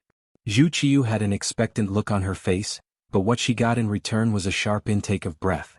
He had just reprimanded Yang Qindong and asked him to apologize to the Japanese envoy. In return, Yang Qindong disobeyed the imperial edict. For this reason, he had just arranged for Hu Xiao to reprimand the other party a second time to save face and emphasize his imperial power. But now he needed Hu Xiao's help. Looking at it this way, wasn't he wrong? Wasn't he slapping himself in the face? He thought that if he had not ordered Dong Chunhua to reprimand Yang Qindong, he could have blamed the war on Yang Qindong. After all, it was true that Yang Qindong had smashed the gate of the Japanese emissary's courtyard. But now, if he had reprimanded Yang Qindong, wouldn't it mean that he had already been punished? Moreover, the capital had been targeting the Duke of Zhongdan recently, and Yang Qindong had said that Japan was a friendly country and would not do anything to them? And wasn't all of this a slap to his face? While Zhu Qiu was still reflecting. I second the motion. After Su Yozhen recommended Yang Qindong, the Minister of Revenue, Wang Zhi, immediately stood up and expressed his position. At the same time, he couldn't help but look at the left assistant minister of the Ministry of Justice in a new light. He found that this person could always do amazing things at critical times. For example, when the Walla army arrived, he recommended Yang Qindong. It turned out that his approach was right. And when it came to wartime, the first person who thought of the Duke of Loyalty and Courage was this person. But when it came to peaceful times, this person always made trouble for Yang Qindong. Suddenly he couldn't see through him. I second the motion. The Duke of Loyalty and the mercenaries have a very good relationship. Once he can be asked to help, the Japanese samurai will be defeated in one blow like the Walla cavalry. The Minister of Rights, Hu Xiao, also stood up at this time. He not only seconded the motion, but also expressed his opinion. A left assistant minister and two ministers simultaneously recommended Yang Qindong. This made Zhu Qiu's expression even more unsightly. In his heart, he knew that if he used Yang Qindong, the matter of the Tianjin garrison would be resolved. But this person's contributions were too great. If he was given a chance, how would he be rewarded after the war? Even now, he dared to defy the imperial decree. Wouldn't he rebel in the future? No, he absolutely couldn't give this person a chance. His gaze intentionally avoided Su Yozhen and the others. Zhu Qiu said in a very resolute voice, Commander Shiheng, listen up. I order you to start preparing. Within 3 days, send 50,000 soldiers to the Tianjin garrison to eliminate the ethnic disturbances. There must be no mistakes. Order the embroidered uniform guards and the Eastern faction guards to immediately surround the Japanese diplomatic mission. Detain them first, then hand them over to the Ministry of Rights. In the end, Zhu Qiu made the decision not to use Yang Qindong. He didn't care whether Shiheng agreed or not. He directly made the decision in the name of an imperial edict. When His Highness issued an imperial edict, even if Shiheng was 1,000 times unwilling, he still had to obey. He didn't have Yang Qindong's ability to dare defy an imperial edict. Just like that, the court assembly dispersed. After Zhu Qiu walked out of the main hall, followed by a group of eunuchs, Hu Xiao followed the other officials outside at a leisurely pace. Not far away, his eldest son, Hu Changning, hurried over. Father, are you preparing to go to the Yang clan manor? What for? Hu Xiao asked with a suspicious expression. Did His Majesty arrange for father to reprimand the Duke of Loyalty and Courage, and have him do what? Haha, Japan went to war without declaring war. At this moment, there's no reason for us to apologize to them. Thus, the Duke of Loyalty and Courage is already innocent. Didn't you hear His Majesty say that the Japanese diplomatic mission needs to be handed over to the Ministry of Rights to be judged? This is His Majesty's attitude. Wang Ji, the minister of the Ministry of Personnel, was walking beside Hu Xiao. He immediately explained with a smile. After hearing this argument, Hu Changning realized that he had thought too much. He immediately bowed his head and cupped his hands in embarrassment. I see. Thank you, Uncle Wang, for your advice. You don't have to thank me. Even if this old official didn't say this, you can think clearly about this small matter. Alas, it's just that sending Shi Heng to lead the new army that hasn't been trained to deal with the Japanese samurai is really a somewhat righteous act. Wang Ji shook his head lightly. He was not worried about whether Hu Jiangning could figure out the crux of the matter in a short period of time. This person had a good father and a good son-in-law. He did not have the guts to suffer losses. However, Zhu Qiu's decision to not let Yang Qindong take command, but to let Shi Heng go, was really worrying. Minister Wang, you don't have to worry about this. Japan is just a small country. It can't make any waves. Even if Shi Heng is temporarily trapped, with strong manpower and material support, it's not impossible to win this battle. Besides, isn't there still the Duke of Loyalty and Courage? At worst, we'll just suffer losses first. By the way, hasn't the imperial court suffered a lot in the past 2 years? Hu Xiao stroked his beard and shook his head. Obviously, he was also somewhat dissatisfied with Zhu Qiu's decision. But he wasn't too worried. After all, it was a small country that was really difficult to put in his eyes. Perhaps. But it's unwise to send so many soldiers to the battlefield for the sake of face. How could Wang Ji not understand this truth? But when he thought about the consequences of the new soldiers going to the battlefield, what kind of losses it would cause, and how many families would be destroyed, he still felt distressed. Zhu Qiu did not hesitate to lose the new army for the sake of face. In his eyes, Yang Qindong's contribution was too great. It was so great that if he wasn't suppressed, the consequences would be unimaginable. Even so, as long as there was another way, he would try it. Even if he knew that he would have to pay a price, he had to do it. He couldn't send Yang Qindong every time a war broke out, right? Besides, the great Ming Dynasty couldn't even find a good commander to lead the army. As soon as the court meeting ended, all kinds of news spread. What was worth mentioning was that the Japanese envoy Kimura Yoshida actually heard the news in an instant. When he first heard the news, his face was full of disbelief. Not to mention that Japan originally had no intention to fight with the great Ming Dynasty, his previous words were just to pressure them. Even if the country sent troops, it was impossible for them not to inform him. Otherwise, how could they trap him? Is there any misunderstanding in this matter? Could it be that the news from the front was wrong? What if the people who appeared were not our samurai, but someone else who pretended to be them? Kimura Yoshida had a doubtful expression on his face as he asked Qi Shang, the guard who sent the news. Seeing that the envoy was still doubting the source of the news, Qi Shang anxiously said, "Kimura-sama, now is not the time to think about this. Presumably, someone is already coming here. The first thing we should do now is to leave this place. No matter what, we cannot be caught by them. Then we will go to the Tianjin Guard. If it is really our samurai, we will join them and send troops to the capital. Then we will ask them to release the other people of the diplomatic mission and compensate them. If it is not, then we need to find evidence to explain it to the Ming Emperor." Good. Hearing Qi Shang's suggestion, Kimura Yoshida nodded repeatedly. But is there still a chance to escape? Presumably there is no time to leave through the gate, right? Kimura-sama, do you still remember the tunnel you asked me to dig? It was completed last night. We can leave from there without anyone knowing. Qi Shang's face was full of confidence. Because he didn't know the Ming Emperor's attitude and for his own safety, he had already made some preparations. Now was the time to put them to good use. Good, Ichikoin, you have done well. Let's leave. As soon as he heard that the tunnel was finished, Kimura Yoshida's face showed a satisfied expression.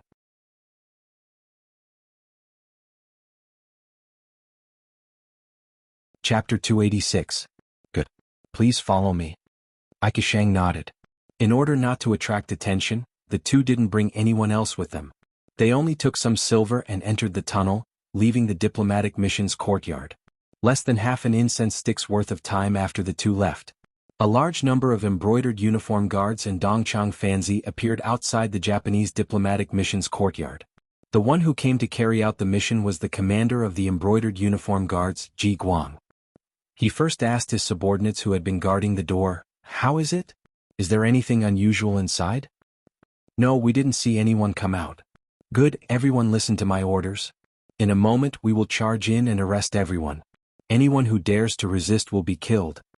After Ji Guang gave the order to his subordinates, he waved his hand and broke the door open. As the embroidered uniform guards entered, the diplomatic mission's courtyard was soon filled with the sound of weapons clashing. In the face of the sudden appearance of the heavenly soldiers, the Japanese did not choose to surrender. Instead, they tenaciously resisted. However, due to the disadvantage in numbers, in just half an hour the Japanese were dead, injured, and captured. After the battle, the courtyard was filled with the smell of blood. However, the embroidered uniform guards seemed to be used to such scenes. They lightly counted the number of captives while looking for the enemy's leader. After a while, the former envoy Aoki Yuki was found. However, Kimura Yoshida and his guard Aikisheng were missing. Master Ji Guang, we found a tunnel that leads to the neighboring street outside. There are traces of people walking on it. It should be the missing Kimura Yoshida and Aikisheng. An embroidered uniform guard stepped forward and respectfully reported to Ji Guang. "Wanna run?" Pass down the order to strictly check the city gates. They must not be allowed to escape. Ji Guang said with a gloomy face. An important person had actually escaped. This was a dereliction of duty. Of course, if the two of them escaped, wouldn't it mean that they had a guilty conscience? Kimura Yoshida and Aikisheng used the tunnel to walk out of the neighboring street. When they finally walked out of the dark and damp tunnel, they could breathe a breath of fresh air. A thunderous voice fell in their ears. "How is it? The tunnel doesn't feel good, right? Tie them up." The one who spoke was Yang Wu. He had been waiting here on Yang Qindong's orders since last night. Although De Ming did not notice the digging of the tunnel, the Security Bureau, who had already bribed the cook of the diplomatic mission, discovered the problem. How did the diplomatic corps, which did not do any work or training, suddenly increase their appetite and purchase many iron tools and bamboo baskets for digging tunnels? Yang Qindong had once taught him that any small matter could become a big matter. It all depended on whether or not it could attract your attention. After Yang San received the news, he increased the intensity of his investigation. Naturally, the matter of the underground tunnel did not escape his eyes. Thus, Yang Wu's actions came about. When the steel knife was on his neck, Kimura Yoshida still said arrogantly, "What are you doing? Am I a Japanese emissary? If you kill me, wouldn't that incite a war between the two countries? Can you bear such a sin?" "Sai, you talk a lot of nonsense." Yang Wu shook his head. This kind of threat was nothing to him. If not for the sixth young master's order to keep him alive, he would have killed him long ago. However, just because he could not kill him did not mean he could not vent his anger. He raised his hand and struck Kimura Yoshida's neck. The powerful force immediately knocked him out. Qi Shang, who was beside him, shrunk back in fear. Qi Shang's reaction fell into Yang Wu's eyes. Seeing how cowardly Qi Shang was, he could not help but glare. This glare scared Qi Shang out of his 7 souls. "Don't do it, I'll knock myself out." As he spoke, Qi Shang slammed his head against the wall in front of him. His entire body was bleeding from his head and he fainted. At least he knows what's good for him. I originally wanted to teach him a lesson, but unfortunately I can't. Seeing that Qi Shang had knocked himself out, Yang Wu sighed and said with dissatisfaction, "Brother Wu, why don't you just kill him?" Lung Feng, who came with Yang Wu to carry out the mission, suggested when he saw that Yang Wu was not satisfied. "Forget it, there's no point in killing someone who has already fainted. Let's bring him back to the young master and let him do whatever he wants with him. Let's go, put them in the carriage and transport them out of the city. I'm afraid it won't be long before this matter is discovered and the city gates will be strictly checked." Yang Wu did not dare to delay. He was afraid that there would be a mistake and delay the young master's important matters. If that happened, he could not afford to be punished. The carriage that had already been prepared rushed over. After throwing the 2 unconscious people into the carriage, it headed towards the Yongding Gate. Not long after Yang Wu and the others left the city, the inspection at the city gates became much stricter. Under Ji Guang's personal supervision, even the carriages of the nobles and officials had to be strictly checked. However, this was destined to be ineffective. In the Yang family manner, Kimura Yoshida and Ikigami were thrown into the basement that had already been dug. In the academy Junko was originally studying. The miscellaneous knowledge taught by Yang Qindong made her indulge in it. She realized that the world was so big, whether it was the Great Ming Dynasty or Japan, they were just a part of it, not even 1/20th of it. This made her open her eyes, and at the same time, she was more certain that Yang Qindong was extraordinary. When she was studying seriously, Beta Persei appeared. "Miss Junko, our young master wants to see you." Beta Persei was second only to Tiger's mane beside Yang Qindong. His presence here itself represented Yang Qindong. Junko naturally did not doubt him and walked out of the classroom and came to the front of Yang Qindong in the inner courtyard. "Let's go, I'll take you to see two people." After seeing Junko, Yang Qindong smiled, and then very gentlemanly made a gesture of invitation and took Junko to the basement. With Yang Qindong's identity, it was not surprising that there would be a basement in the manor. What Junko was curious about was who she was going to see. When she came down the stairs to the basement and saw the unconscious Kimura Yoshida and Ikegami, she couldn't help but turn pale. She couldn't understand how these two people were brought here. Weren't they the emissaries of Japan? How could Dong Shuai be so bold? Wasn't he afraid of being tracked down? Junko's face changed again and again. Yang Qindong didn't care about these things and just casually nodded to Beta Persei. At this time, Beta Persei took a wooden bucket that had been prepared and poured it on the unconscious Kimura Yoshida and Ikegami. Under the water column, the two people were instantly awakened. When they slowly opened their eyes, they saw Yang Qindong and Princess Junko. As soon as the two people opened their eyes, Junko didn't wait for Yang Qindong's consent and quickly said in Japanese, "Don't expose this princess's identity, otherwise I will let Dong Shuai kill you now." In such a situation, Kimura Yoshida and Ikegami could only nod their heads repeatedly in order to survive. On the other hand, Yang Qindong on the side had already understood the conversation, but he still pretended not to know anything and looked at Junko, seemingly waiting for her explanation. "Oh, nothing, I just told them to answer Dong Shuai's question honestly." Junko found a promise to make. Junko didn't want to disclose her identity, so Yang Qindong didn't point it out. Instead, he turned his gaze back to Kimura Yoshida and Beta Persei and asked in pure Chinese, "Didn't you always want to kill me? Now I'm standing in front of you, do it?" On the left side of Yang Qindong was Beta Persei, and on the right side was Yang Wu. The two people were staring at him with fierce eyes, so Kimura Yoshida didn't dare to move. He shook his head and said, "Duke Zhongdan, I think all of this is a misunderstanding?" "A misunderstanding." Yang Qindong chuckled and said, "You should know that because of your threat, the emperor of the Great Ming Dynasty actually wanted this duke to apologize to you, but this duke didn't agree and almost carried the crime of disobeying the imperial decree. If it weren't for your sudden attack on the Tianjin Guard of the Great Ming Dynasty, I'm afraid I would have bowed my head to you now." "What? That's impossible." Junko originally didn't know where Yang Qindong got the courage to arrest these two people, and what was the point of arresting them. But now, when she heard that the Japanese army had declared war on the Great Ming Dynasty, her eyes suddenly widened and she couldn't believe it. No, we don't mean to be enemies with the Great Ming Dynasty, and we won't send any army to attack. Everything is a misunderstanding. I was just trying to scare your emperor." At this moment, Kimura Yoshida finally told the truth. Unfortunately, now that he had said something like that, no matter how one listened to it, it sounded like an explanation. Yang Qindong kept shaking his head after listening. "The facts are all there. The battle report of the Tianjin Guard has been sent to the capital. Do you still want to deny it?" "No. There must be some misunderstanding. It's likely that someone else is pretending to be you, intending to provoke a war between the two countries. Please investigate this matter. I'm also willing to go to the Tianjin Guard and confront the people there." Kimura Yoshida kept shaking his head, indicating that he didn't know anything. At the same time, in order to explain clearly, he was willing to confront the so-called Japanese samurai. Kimura Yoshida would make such a choice, which was exactly what Yang Qindong was worried about. That was why he kidnapped the two people here. He couldn't let the Great Ming Dynasty catch them. Otherwise, things were likely to be exposed. Fortunately, before he could do anything, the two people escaped through the tunnel, which saved him a lot of trouble. Yang Qindong naturally knew what was going on, and of course he wouldn't admit that everything was arranged by him. Seeing that Kimura Yoshida didn't admit it, he pretended to be angry and said, "Very well, the facts are all there. If you still want to deny it, then I have to use some means."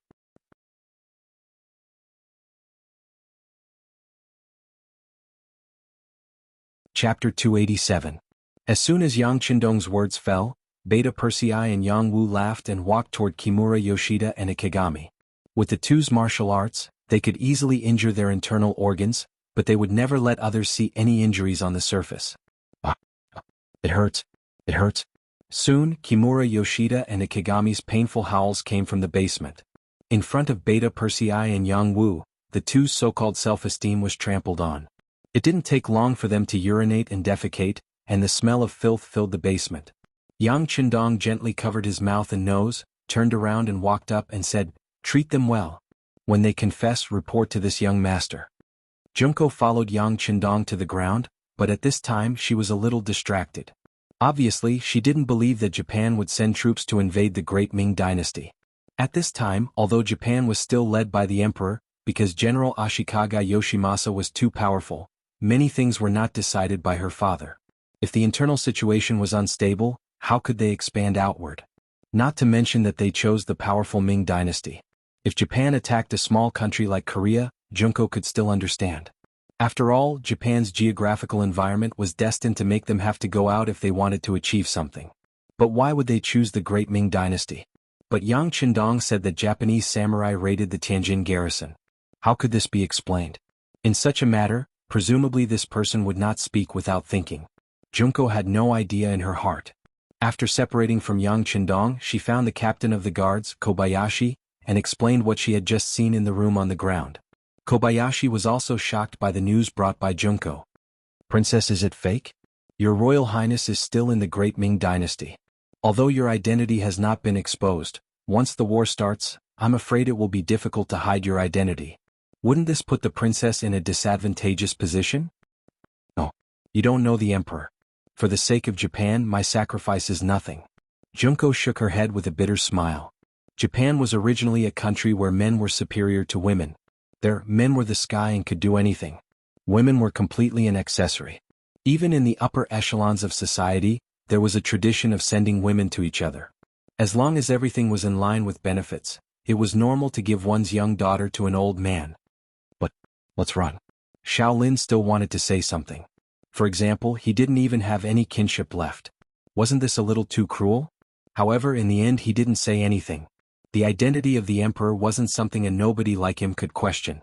Therefore he decided to escape with the princess.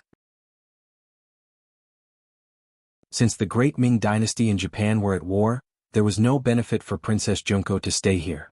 Once his identity was exposed, he was afraid that he would become the biggest hostage and live a life worse than a dog's. Escape?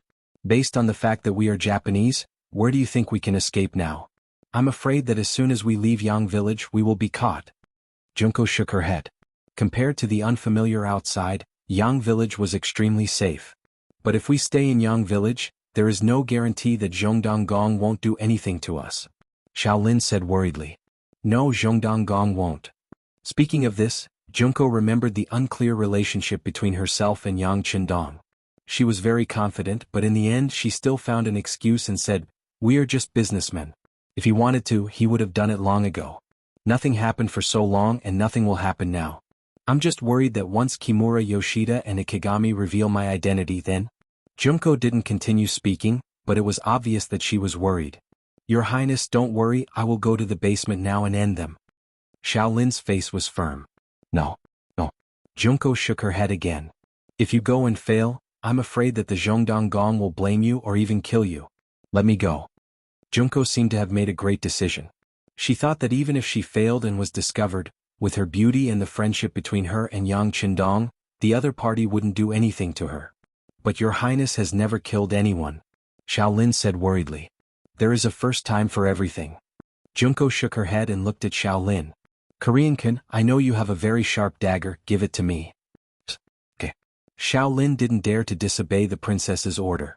The most important thing was that this was indeed the best way to hide their identity. He immediately agreed, pulled out a shining dagger from his leg and handed it to Junko. Yang Qindong went out of the basement and came to the study. After a while, Beta Persei came in. "Young master, Miss Junko went to the basement." "Oh? She didn't discover you?" Yang Qindong said without the slightest surprise, as if everything was within his calculations. Junko was afraid that her identity would be exposed, and someone would use her identity as a princess to make a fuss, so the best way was of course to silence them. "No, Yang Wu and I hid very well and now Yang Wu is watching." Beta Persei replied in a low voice. Speaking of which, not only was he tall, but his voice was also like thunder, which often scared people. For this matter, Yang Qindong reminded him a lot, so when he saw the sixth young master he had to speak in a fake voice. "Okay then, let's go watch the show." Yang Qindong stood up with a smile and went straight out of the study. In the basement, Junko held a sharp dagger in her hand, enduring the unpleasant smell, and came to the front of Kimura Yoshida and Ikegami, who had fainted on the ground. After Yang Er and Yang Wu's torment, the two of them were already in a state worse than death. They were in so much pain that they wished they were dead. Even when Junko came near, they did not sense anything. Looking at these two compatriots who are also the trusted subordinates of General Ashikaga Yoshimasa, who is a headache for her father emperor, Junko can't help but feel angry. How dare they be so bold to suddenly send troops to the Great Ming Dynasty? How could they not know that the current Great Ming Dynasty was not something that Japan could afford to provoke? This was simply asking for trouble. Thinking that it was because of their wrong judgment that it was likely to lead Japan into the war and greatly weaken the national strength, Junko raised the dagger in her hand with resentment, and then suddenly stabbed Kimura Yoshida, who was closest to her, in the chest. Puchi. After the dagger entered the body, there was only a muffled sound, and Kimura Yoshida died and went to see the emperor. After killing one person, Junko seemed to be interested and forgot her fear. She raised the dagger and stabbed the heart of the other guard, Ikegami.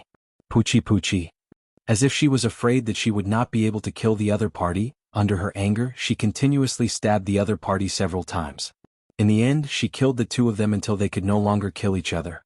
Blood also sprayed onto her face and clothes, but she did not seem to care about it. Until she confirmed that the two people were dead, she dragged her tired body and walked out of the underground room.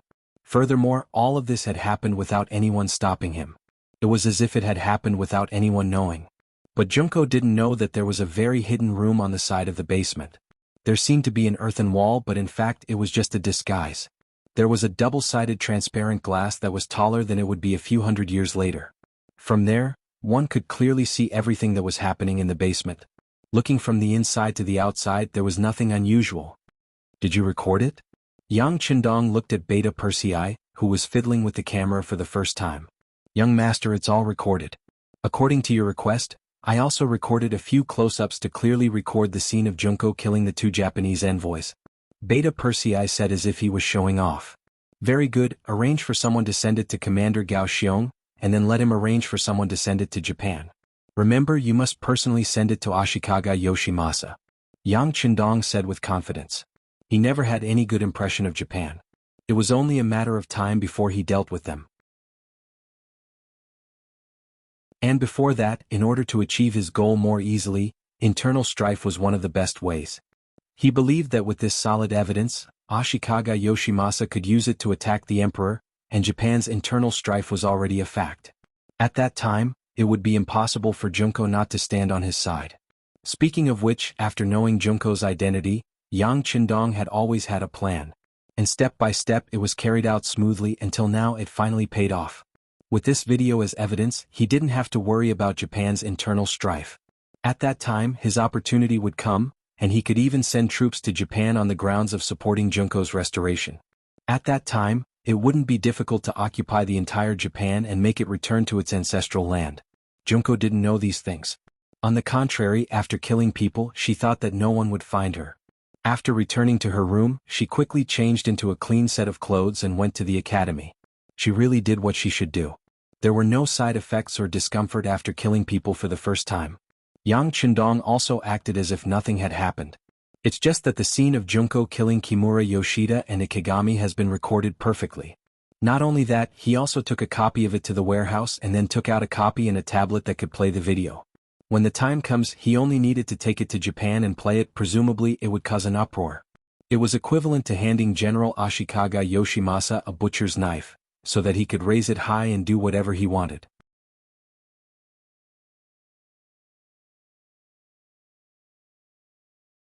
Chapter 288. Because the Japanese samurai suddenly attacked the port of Tianjin, Yang Qindong's so-called crime of disobeying the imperial edict was not pursued. Since they had already made their move, there was no point in asking the Duke of Loyalty to make any more promises. The Yang village quieted down. Yang Qindong was his own teacher at the Yang Academy. From time to time he would interact with the students and discuss some problems that people could not solve at that time. When he returned to the inner courtyard of the Yang village, he interacted with the several madams, thinking of ways to create the next generation. In contrast to Yang Qindong's leisure, the commander-in-chief in the capital, Shiheng, was so busy that his feet did not touch the ground. The emperor only gave him 3 days to gather 50,000 soldiers and send them to Tianjin. However, most of these soldiers had not undergone systematic training. Most of them came to the military camp on the basis of their hot-bloodedness. Many of them were even influenced by Yang Qindong and joined the army. However, it would be very difficult for these people to win a battle. After Shi Heng returned to the army, he issued the order to prepare for war and allowed everyone to take the initiative to sign up. The result of this action could be said to be the result of breaking his heart. According to the amount of money Zhu Qiyu had given them, the number of new recruits this time was close to 200,000. However, when the order to prepare for war was issued, there were not even 5,000 people who took the initiative to sign up. Looking at the statistics, Shi Heng said angrily to his subordinates, "Since they don't take the initiative to sign up, then force them to do it. As for how to do it, you can decide for yourselves. In short, at this time tomorrow I want to see 50,000 soldiers ready to go to war." After throwing these words to his subordinates, Shi Heng went straight to the Ministry of Justice. Kimura Yoshida and Ikegami had escaped and even disappeared without a trace. However, the previous envoy Aoki Yuki was still caught by the genie guards and was now locked up in the prison of the Ministry of Justice. Shi Heng came to see Aoki Yuki to get more information, such as how many soldiers Japan had sent this time, who was the commander, and what his personality was like. One had to say that Aoki Yuki was rather unlucky. First, he failed to assassinate Princess Ohara Junko, and then Yang Qindong found an opportunity to accuse him of disturbing the peace of the capital and assassinating an important official. After which, he was arrested by the Bureau of Rights and imprisoned for several months. Finally, Kimura Yoshida appeared and rescued him. But in just a few days he was caught again. He had nothing to say except for lamenting his bad luck. Not only did he accept his fate, but he also didn't know what to say when faced with the torture tools of the Ministry of Justice. He really didn't know anything about the sudden appearance of the Japanese army in Tianjin, or how many people had come or who the general was. Faced with all kinds of torture instruments that he could not name, although he was extremely afraid, he still did not say the answer that Shi Heng wanted in the end. It seems that he really doesn't know. Shi Heng personally saw the scene of Aoki Yuki being tortured. Aoki Yuki only shouted that he was wronged and fainted twice, but he still didn't say anything valuable. He couldn't help shaking his head angrily and said, "Forget it. Since that's the case, it's useless to keep this person alive. Just kill him and let the army use him as a sacrifice." Normally, when two countries go to war, envoys are not to be killed. However, Japan went to war without declaring war, and Aoki Yuki did not appear as a true envoy, so even if he was killed, it would still be reasonable.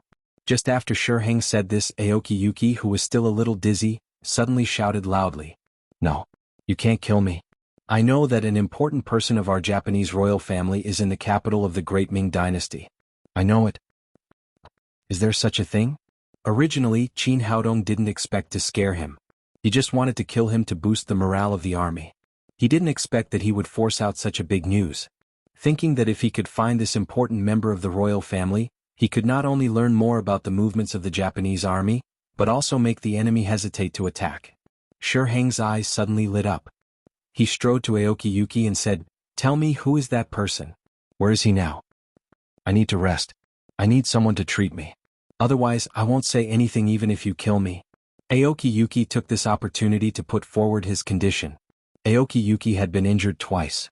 If he was not treated at this moment, he would bleed to death. Although Shi Heng wanted to know immediately, he knew that sometimes the will of a dying person could not be measured by ordinary means. He nodded immediately. "I can ask someone to treat you right away. I can also give you good food and drink. I can even promise to let you continue to live. But remember, if you don't say his name and dare to play tricks on Marquis, I promise that you will beg for death." Come on, take him to be treated." Aoki Yuki finally survived. And as Shi Heng said, he ate well, drank well, and even had a good sleep. But early the next morning, when he just opened his eyes, he found Shi Heng standing in front of him in a suit of armor. From this, it could be seen that Shi Heng was already impatient. After seeing Aoki Yuki open his eyes, his voice immediately sounded in his ears. "Marquis, whether you have rested well or not, and whether you want to say something or not, I only want to tell you one thing. I'll only tell you one thing. You have 10 breaths of time to tell me the identity and hiding place of that person. Otherwise, I'll kill you with a swing of my blade." After saying this with a cold face, Shi Heng pulled out his sharp waist saber and slowly moved it toward Aoki Yuki's neck. As he moved closer he said, 10, 9, 8, 7. Cold sweat immediately flowed down Aokiyuki's neck. He could feel that the other party wasn't just scaring him. He really wanted to kill him. At the same time, he began to think rapidly in his mind whether he should tell the other party that Junko was the princess. 3. 2. When he counted to 2, Aokiyuki's body trembled. It was better to live than to die. Although he didn't know if he could survive after telling the other party if he didn't say it, he was sure that he would die right now. Even if he could only live a little longer, it was still a glimmer of hope. He immediately shouted, I'll tell you, I'll tell you. She is the daughter of our emperor, Princess Junko Ohara. She is now in the Yang family manor. The army in the capital was gathering, and all kinds of useful information flew to Yang Qindong's desk like snowflakes. Yang Qindong shook his head when he saw that the 50,000 soldiers had already been selected. Most of them were poor soldiers who couldn't afford to send money to the Baihu and Qianhu because they didn't have the money or power to send them to the front lines. When two armies fought, no matter how good the timing, location, and people were, there was one thing that was more important, and that was the morale of the soldiers. If one didn't have this, no matter how many soldiers they had, they were likely to lose the battle. Fortunately, the opponent this time wasn't the real Japanese army, but the Yang family navy led by Gao Xiong.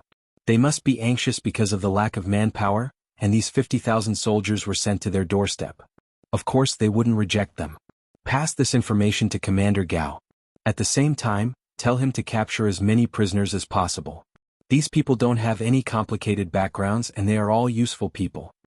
Yang Qindong said to Tiger's Mane, and then handed over a stack of information. Hee, young master, this time Commander Gao will be very happy. Tiger's Mane thought that if they could capture these able-bodied men, it would greatly alleviate the problem of the lack of young men in Chichen City.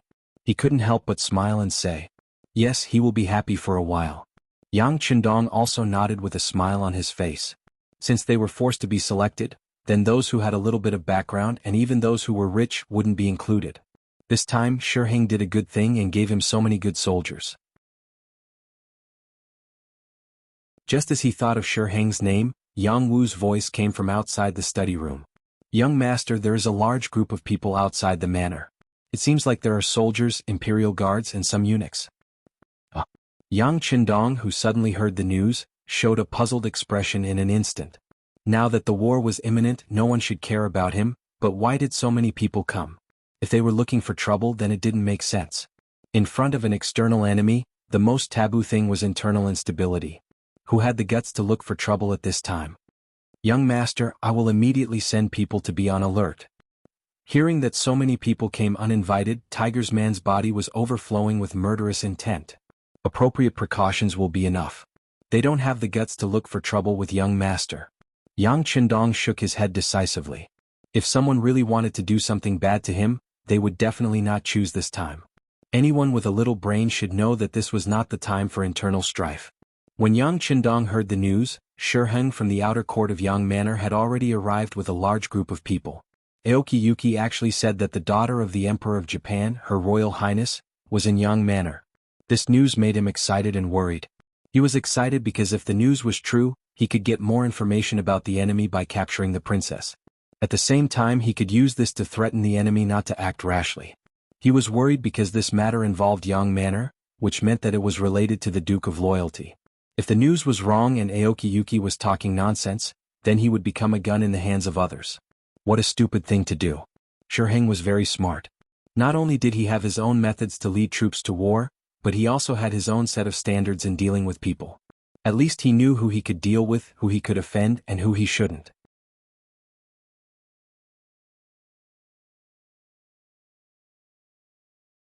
Chapter 289. In his mind, Yang Qindong was one of those people that he couldn't afford to provoke, perhaps even the most important one. This was because this young man had achieved success at a young age, had a straightforward temper, and possessed considerable strength. If he were to offend him, it would truly be troublesome. Until his position was sufficiently stable, he didn't want to have anything unpleasant happen to him. Even in the imperial court, when everyone was impeaching Yang Qindong for his actions, he had cleverly refrained from taking a stand, only following the crowd. He didn't object, but he also didn't deliberately support anything. But this time the matter that Aokiyuki had brought up was far too important, so important that he would rather offend Yang Qindong than take the risk. Thus he had come just so that he wouldn't push things too far. Not only had he come, he had also requested the imperial decree to invite the commander of the embroidered uniform guard, Hu Changning, and the imperial horse supervisor, Ru Zhu. He had invited Hu Changning because of his special relationship with Yang Qindong. With this person present, the matter wouldn't become so awkward that no one would be able to extricate themselves from the situation. He had invited Ru Zhu because he was one of His Majesty's subordinates. He wanted him to see everything so that His Majesty could better understand the situation. Outside the Yang clan manor, Shi Heng, Hu Changning, and Ru Zhu led a group of more than 100 people to stand in front of the manor. They allowed the servants of the Yang clan manor to enter and report, not showing the slightest hint of impatience on their faces. This alone was enough to express their sincerity. However, this kind of sincerity could only be given to Yang Qindong, the loyal duke. If it was any other minister, they would not enjoy such treatment. Once they had any doubts, they would directly kill their way in. How could they be so polite to you? Even if the other party was courteous, Yang Qindong couldn't just remain in the inner courtyard, and this wasn't even mentioning that his father-in-law was here. Under the protection of a group of mercenaries in camouflage uniforms, he came forward in a green robe. Camouflage uniforms held a special meaning in the eyes of important officials. Putting aside everything else, just the advanced firearms in their hands were enough to make countless people envious. But the only one in the capital who could truly command them was the Duke of Loyalty and Courage. It was said that not even the emperor could afford to invite him. The camouflage uniform also represented an existence that could not be offended. This was because not only did they represent themselves, but they also had a powerful force behind them. If they really offended them, fought with them, and suffered casualties, then who knew if the army behind them would send a large army to deal with them? If it really came, would the great Ming dynasty be able to withstand it? These were all unknowns. It was precisely because of the unknown that no one dared to try. This made the army seem even more mysterious and powerful. Now, as soon as these mercenaries appeared, it could be seen that there was a commotion in Shi Heng's troops. It was obvious that not only the officials, but even the soldiers knew how powerful these mercenaries were. Haha, I didn't know that the three of you would be honored by my presence. Please excuse me for not going out to meet you, Yang Qindong said as soon as he appeared and bowed to everyone. Everyone knew that this bow was for his father-in-law, Hu Jiangning, so other than him cupping his fist to return the bow, Shi Heng and Ru Zhu both smiled and did not say anything. After the salute, Yang Qindong still had a full smile on his face, but when he spoke, his confidence was obviously a bit stronger. But I don't know why you came to my Yang family village and made such a big scene. What's the matter? Doubts always needed someone to solve them. When Shi Heng and Ru Zhu's eyes fell on Hu Jiangning, although he was unwilling, he could only open his mouth and say, "Duke of Loyalty and Courage, the matter is like this." The former Japanese envoy Aoki Yuki pointed out that there is a very important person in Japan in our great Ming dynasty, and he is in the Yang village. This time we came to take this person away.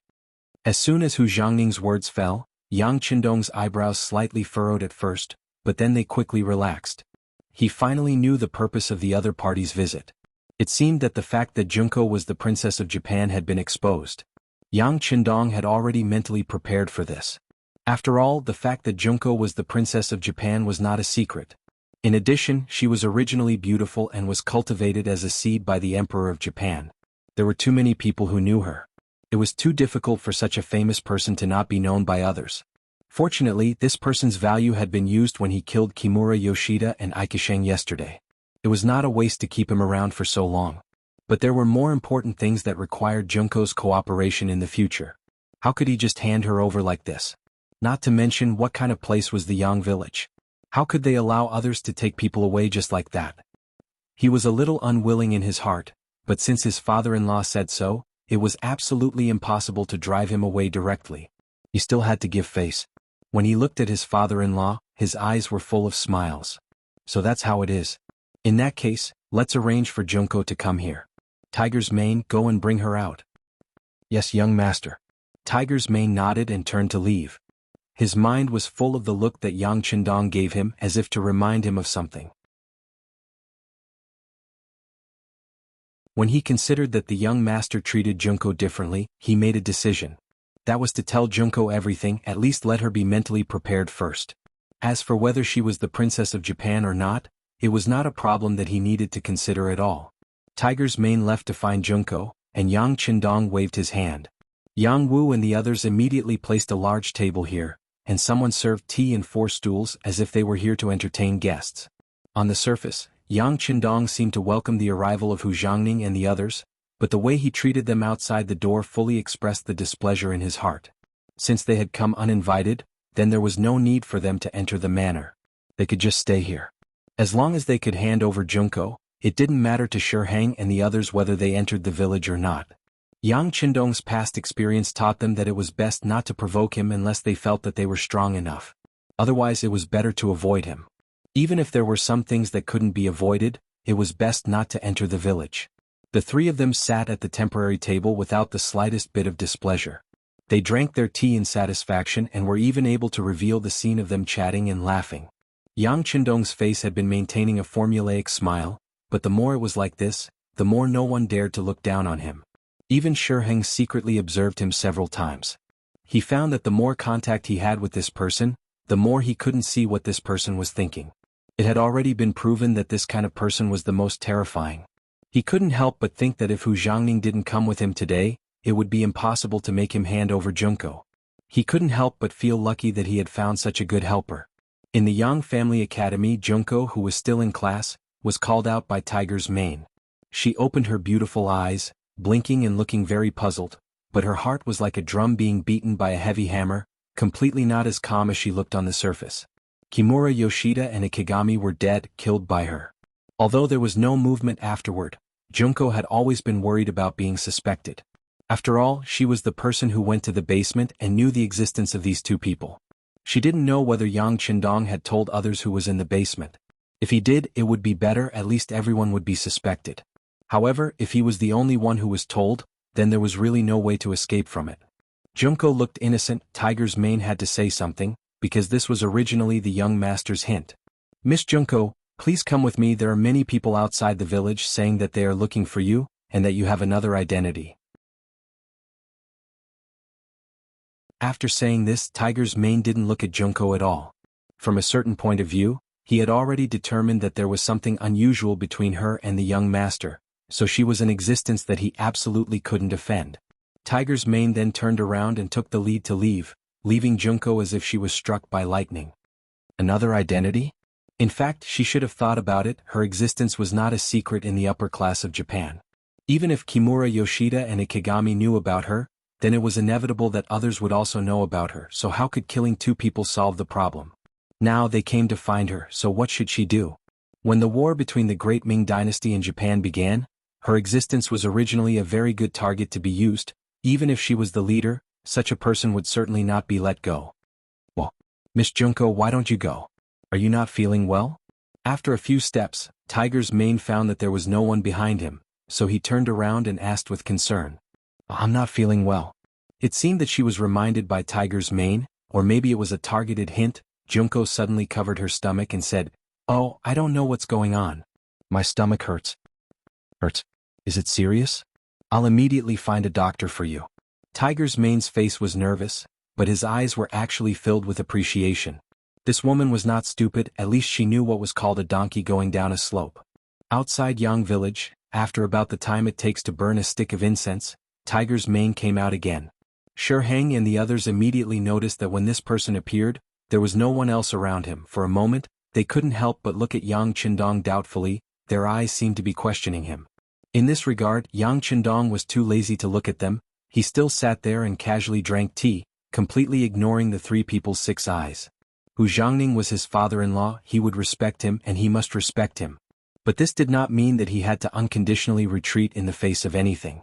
This time, allowing the 3 people to sit here and drink tea was already giving enough face, at least if they wanted to ask him for help. That was a fool's dream.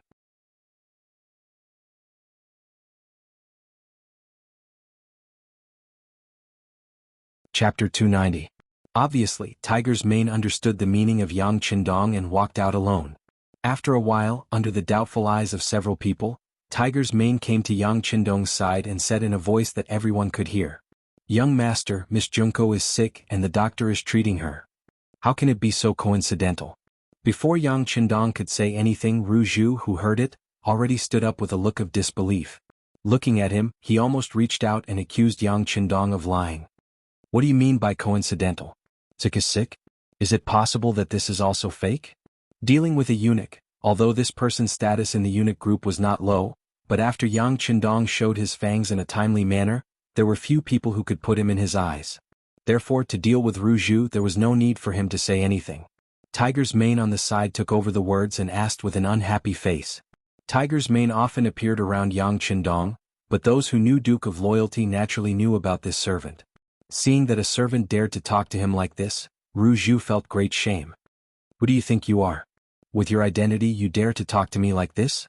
What is his identity? My brother? You, on the other hand, aren't even considered a normal person.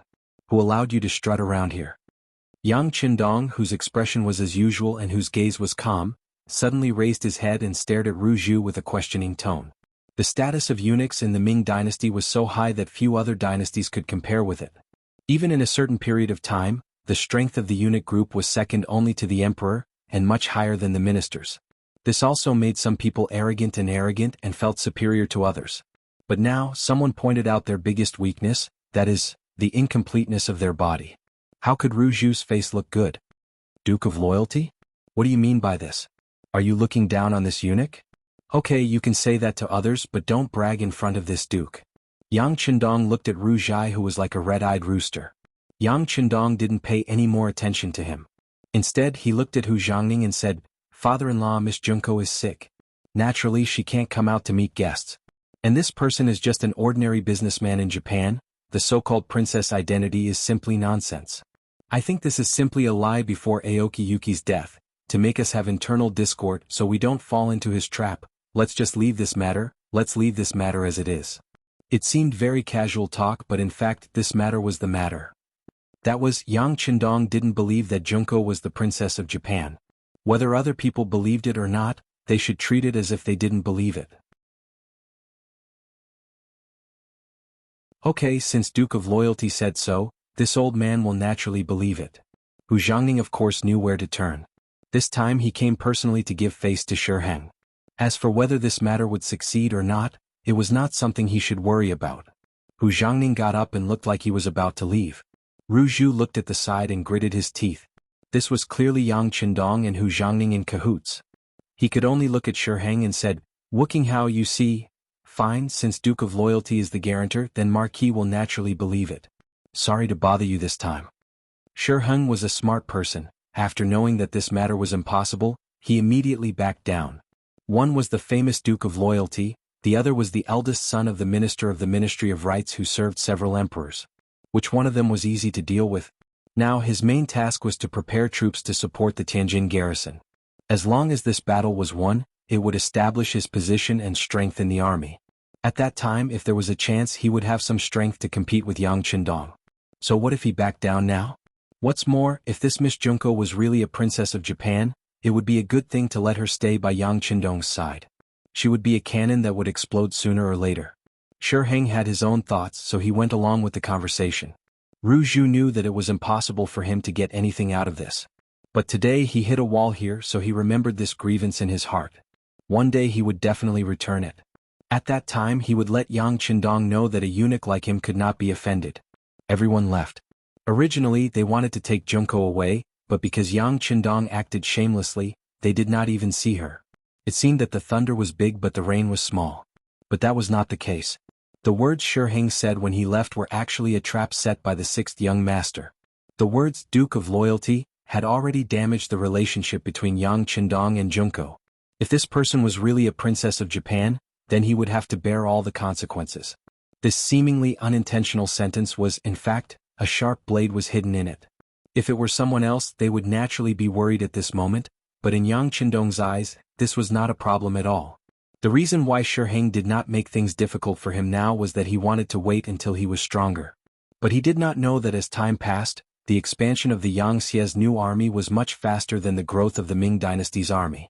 In other words, the longer the time passed, the bigger the gap between the two sides would be. At that time, how could Yang Qindong be afraid of Shi Heng? Not to mention there was already a chance to deal with him. Inform Regiment Commander Gao to make preparations in the Tianjin garrison. We must serve our commander-in-chief comfortably. Tiger's mane certainly understood what comfortably meant. Although Shi Heng seemed to give Yang Qindong a lot of face on the surface, it was just an act. He wanted the Duke of Loyalty to ignore his existence and development. If he really wanted to give face, then he should not have brought people here today. He should have just sent someone to ask and go through the motions. But he did not do that. Instead, he brought a lot of people here, which already proved that he regarded Yang Qindong as his opponent. More importantly, both sides relied on the military. Even so, how could they get along with each other in harmony? With his shameless methods, Shi Heng naturally could not complete the fact that he had an extra bargaining chip in his hand. But he was not discouraged, or it could be said that he did not have much hope in the matter of Junko. In his view, when two armies confronted each other, it was a competition of strength. This included military strength, financial strength, and national conditions. And these Ming Dynasty warriors should be much stronger than the Japanese samurai. Even so, what was there to be afraid of? He only needed to fight steadily. Once he reached a stalemate with the Japanese army, the final victory would belong to him. So after returning to the capital, Shi Heng did not show any displeasure. He still followed the previous plan to prepare provisions, uniforms, and weapons for the 50,000 soldiers who were about to set out. While Shi Heng was making all the preparations, Gao Xiong was also making preparations at the Tianjin garrison port. Today was the day Shi Heng set out with the army from the capital. Gao Xiong also received the order from the 6th young master to serve the commander well. This time, the person who came with Gao Xiong from the sea to Tianjin garrison was Battalion Commander Nie Tong. In the temporary command center, there was a huge sand table, which showed the complete topography of the nearby area. It was easier to see the situation and make better military decisions. The sand table showed that the distance from the capital to Tianjin garrison was less than 300 li. In other words, if the army was fast enough, they could reach here in just one day. Of course, the roads in the Ming Dynasty were not developed. It was very difficult for 50,000 soldiers, and most of them were infantry, to travel 300 li in one day. Even elite soldiers could not do it. But Gao Xiong still made arrangements and called several battalion commanders and company commanders to discuss countermeasures. The Yang Xianu army had a good tradition. Before the battle plan was decided, everyone had the right to make suggestions. But once the plan was decided, no one could have any other doubts. There was only one thing to do, and that was to carry out the plan with all their strength. Today, as usual, everyone put forward their own suggestions. Led by Battalion Commander Nie Tong and two company commanders, they suggested to set up an ambush in the Langfang between the capital and Tianjin garrison. They would first give the enemy a heavy blow and break their morale. The Langfang was only 40 li away from the capital and 60 li away from Tianjin garrison. It was closely connected to the two places, giving it a unique position. It was also a place that one had to pass through to reach Tianjin garrison from the capital. Nie Tong and the others had chosen this place for the first battle. It could be seen that they had put a lot of thought into it. However, Gao Xiong vetoed this plan. In his words, since everyone could see that the Langfang was such an important place, how could Shi Heng not know? How could he so easily fall into this trap? Since they could not set up an ambush in the Langfang, Nie Tong asked, "Commander Gao, are we going to fight the great Ming army in Tianjin garrison?" The 6th young master said that in order to not reveal our true identities, it is best not to use firearms in this battle. We only have 2,000 people, so how can we be a match for the 50,000 great Ming army? Who said we can't win if we don't use firearms?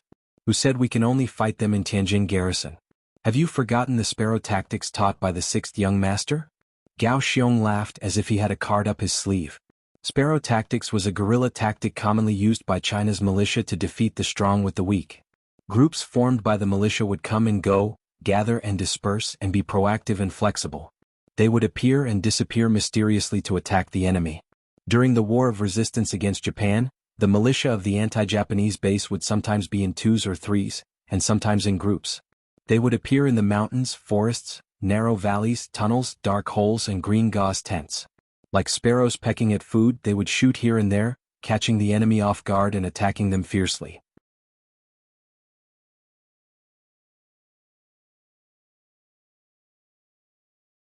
Chapter 291. When the enemy counterattacked, they would immediately retreat and conceal themselves without a trace. When the enemy retreated, they would charge forward with the sound of gunfire, and the sound of killing filled the air. This would cause the enemy to be unable to hit them, unable to chase after them, unable to eat well, unable to sleep soundly, uneasy, and battered. In summary, there were 3 points: ambush, ambush, and obstruct. Sparrow tactics? After hearing this, Nie Tong and the other company commanders couldn't help but feel shocked. They instantly thought of the great Ming Dynasty's army being split up and thrown around in circles. Yes, it is the sparrow tactics, Gao Xiong said with a decisive tone. Then he pointed at the sand table and continued, in this battle we can't use a large amount of firearms. This means that our greatest advantage has been suppressed. If we want to win with a few people, we can only use sneak attacks and harassment. Fortunately, our cold vanguard soldiers are elites. They are all 1 in 100 or even 1 in 1,000. Even the 2,000 auxiliary soldiers accompanying us are slightly stronger than the great Ming Dynasty's elites. As long as we adopt the strategy of having the veteran lead the troops, with one Leng Feng leading 5 auxiliary troops, breaking up the whole into smaller groups and harassing them in small groups, we will be able to give the enemy the impression that there are soldiers everywhere. When they are exhausted, we will suddenly gather in one place and launch a large encirclement and annihilation. This battle will be decided. Gao Xiong's expression was serious, but his eyes were filled with excitement. After he finished speaking, he looked at Nie Tong and the others and said, in this battle, we will use our actions to tell the 6th young master and all the soldiers and civilians in Crimson City that we can not only be dragons of the sea, but also tigers of the land. Yes, we are not only dragons of the sea but also tigers of the land. Nie Tong and the others stood solemnly and roared excitedly. Under Gao Xiong's leadership, the strategy was set. Next, it was time to redistribute the soldiers. In order to achieve the effect of having soldiers everywhere, the 400 cold vanguard soldiers were divided into squads. The first squad had 10 people and 50 auxiliary soldiers. This way each squad had 60 soldiers. This way they could hide themselves well and launch small-scale attacks. At the same time they could train their troops.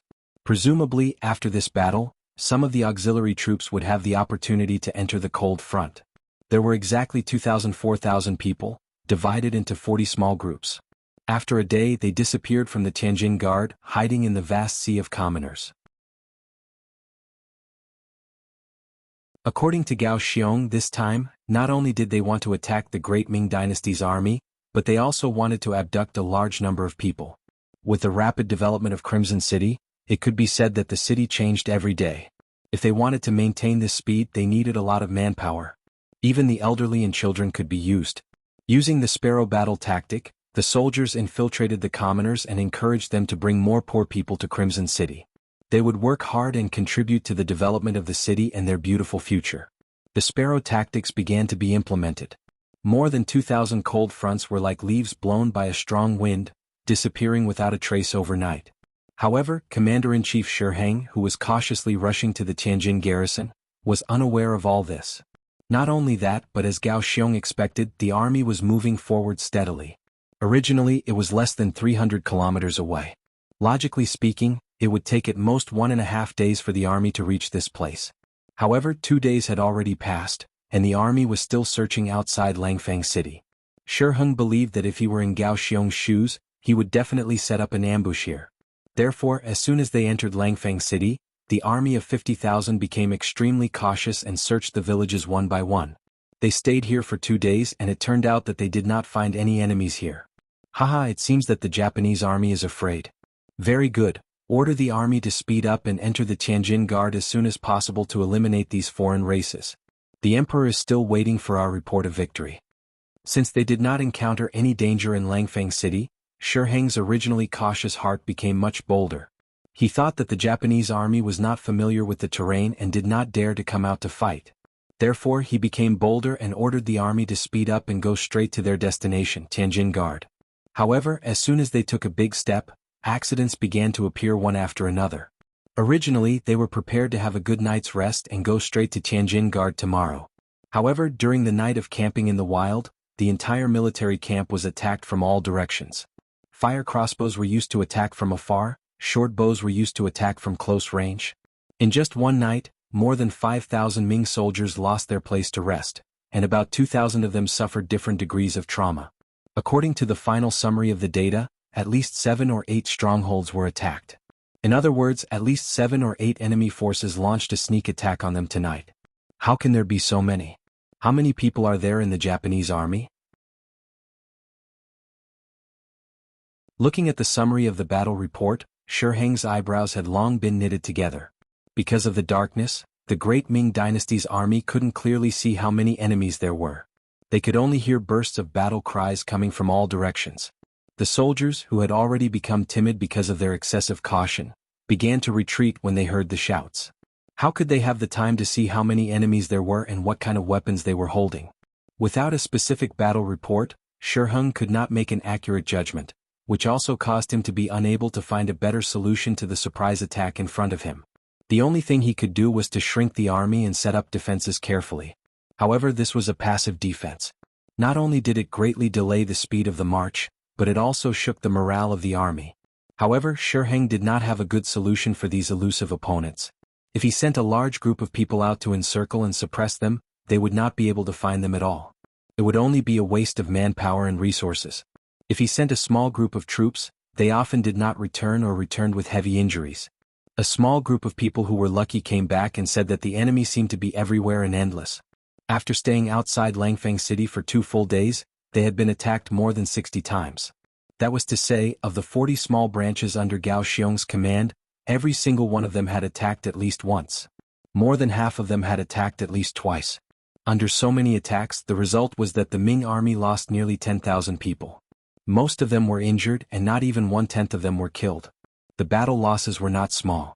After all, they had lost 1/5 of their troops without even seeing the enemy. They did not dare to imagine what the result would be if they faced the enemy head-on.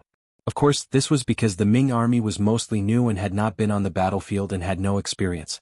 However, the most important factor was the flexibility, speed, and stealth of the Sparrow battle.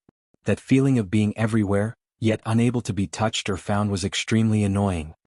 We can't wait here any longer. We need to go to the Tianjin garrison. Pass down the order, the army is to set out. The head and the tail are to line up and set out in a long snake formation. However, if one group is attacked, the other groups do not need to ask for reinforcements. Shi Heng rubbed his dizzy head. His tone was filled with a trace of helplessness and frustration. When his subordinate heard this military order, he asked with a trace of hesitation, "Commander-in-Chief, how should we deal with the injured?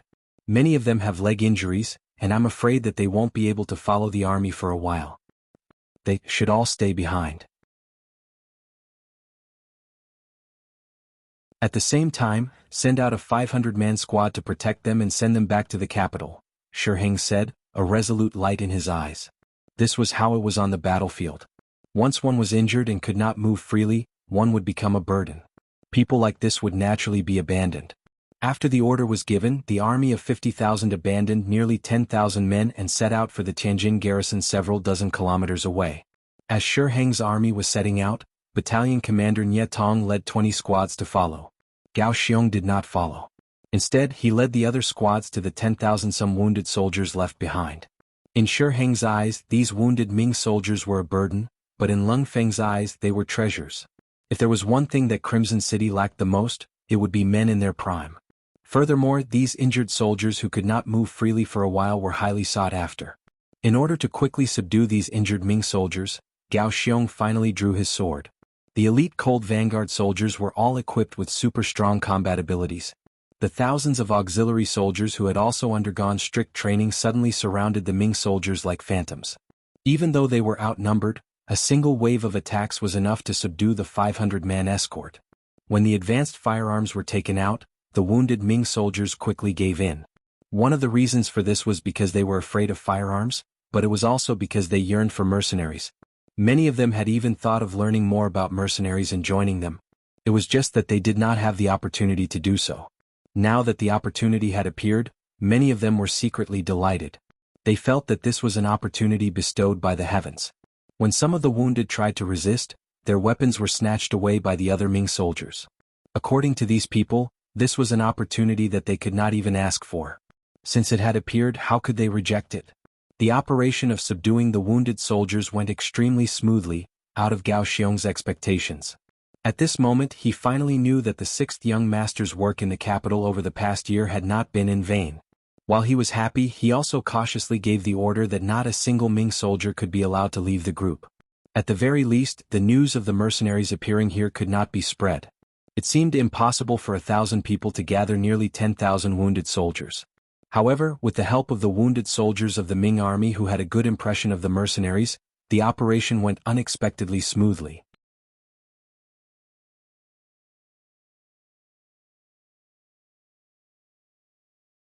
Chapter 292. As for Heng, when he led the 40,000 troops out of the Langfang and came to the wilderness, he was like a live target, being attacked all the time.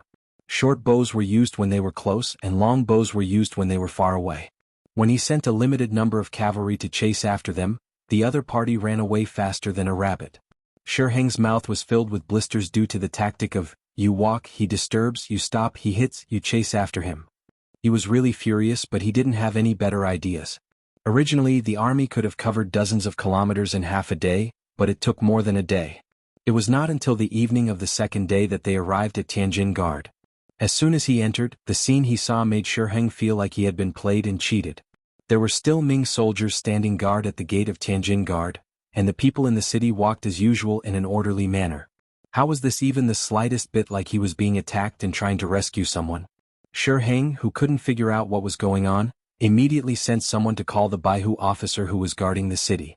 Only then did he learn that the Japanese samurai had suddenly disappeared 4 days ago. As for where they went, they didn't know. They had also sent a fast horse to the capital to inform about this matter. However, it was obvious that something had happened to the fast horse. Otherwise, it would have run into Governor Heng, who was hurrying over. Ran away? Disappeared? Heng did not think about why he did not encounter a fast horse on his way here. He was now thinking about why the Japanese samurai had disappeared. Could it be that they could really fly into the sky and hide in the ground? Did you search the city? Since he had already entered Tianjin Guard and ensured the safety of this place, his mission could be considered a success. Next, he had to consider how to expand the results of the battle. At least, he had to catch some Japanese samurai, preferably alive, and bring them back to the capital as prisoners of war. In this way, his position in the army would be more stable. No. The Baihu officer guarding the city shook his head with some difficulty. In fact, with the number of troops in his hands, he did not dare to do such a thing. He was naturally happy that the Japanese army did not appear. How could he take the initiative to look for them? Trash. Hearing the official's reply, Heng's face was naturally filled with displeasure. Then, as the commander-in-chief, he gave the order to take over the city's defense. He also requested that starting from the next morning, there should be a large-scale manhunt in the city. He did not believe that the Japanese army would withdraw so completely. There must be some people left behind to inquire about the news. As long as they could catch them, it would be a great achievement.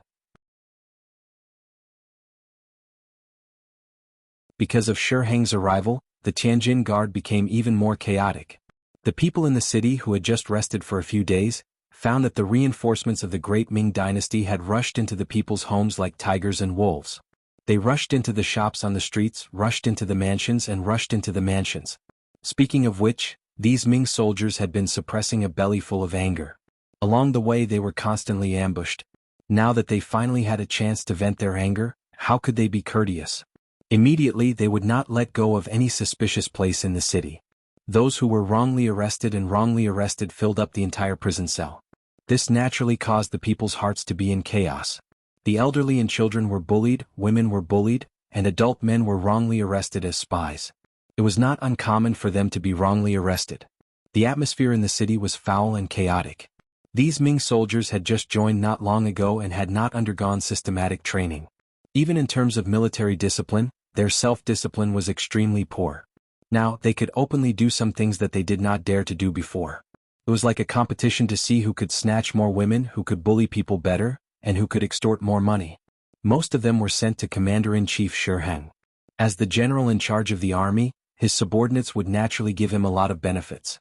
Looking at the silver tails that were quickly piled up like a mountain, Heng, who originally wanted to restrain his subordinates, simply shut his mouth. If he wanted the soldiers to work for him, he had to give them benefits.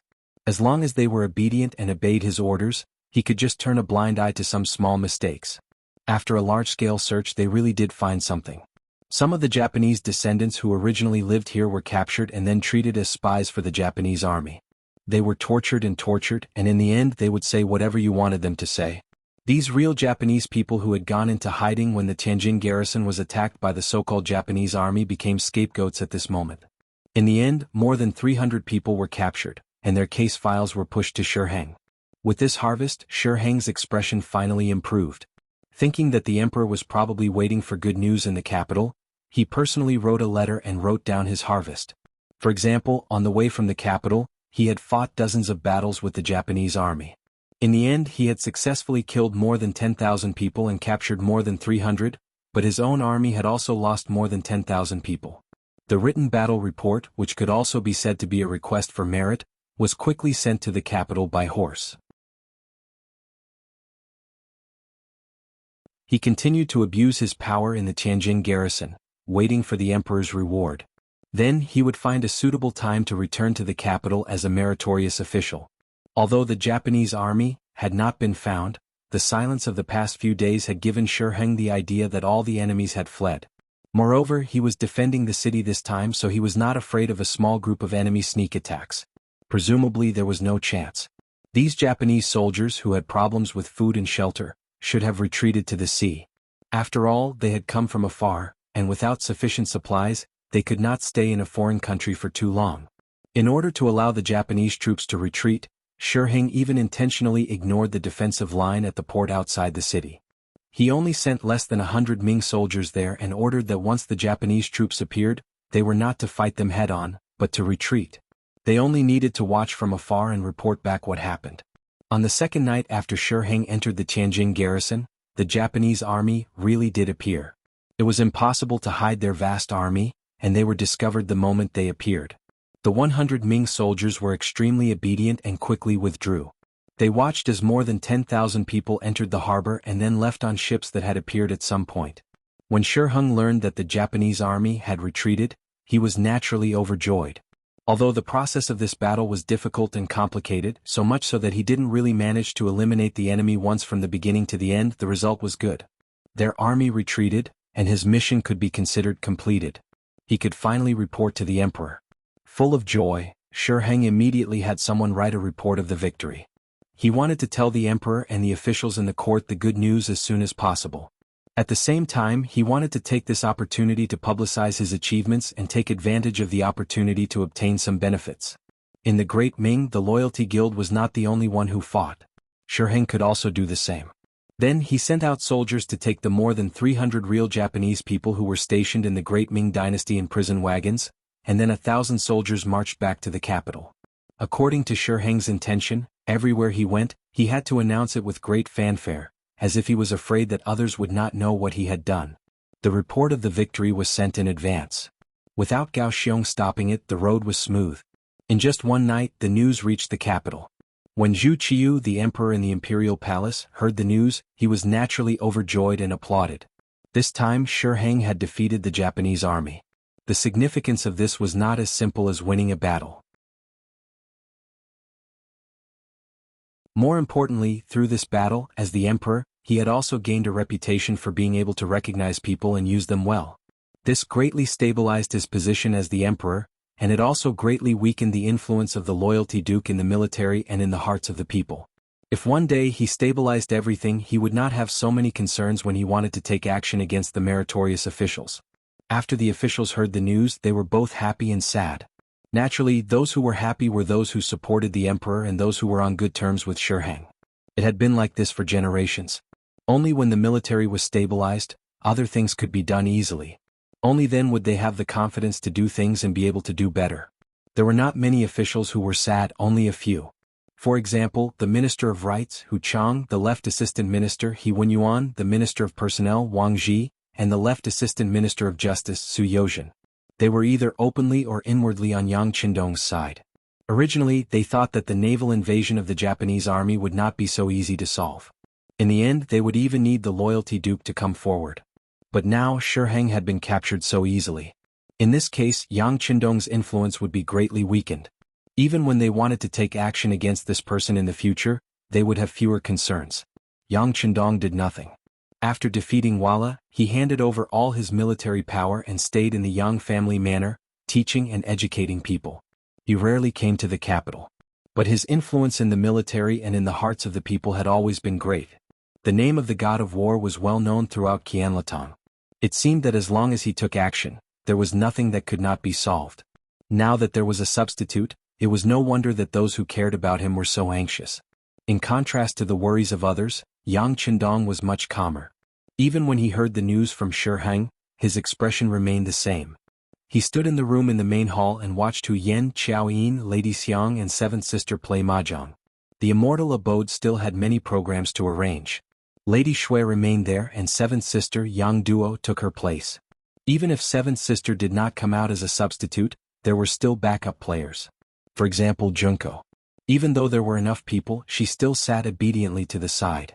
From time to time, she would pour tea and water for everyone, appearing very obedient.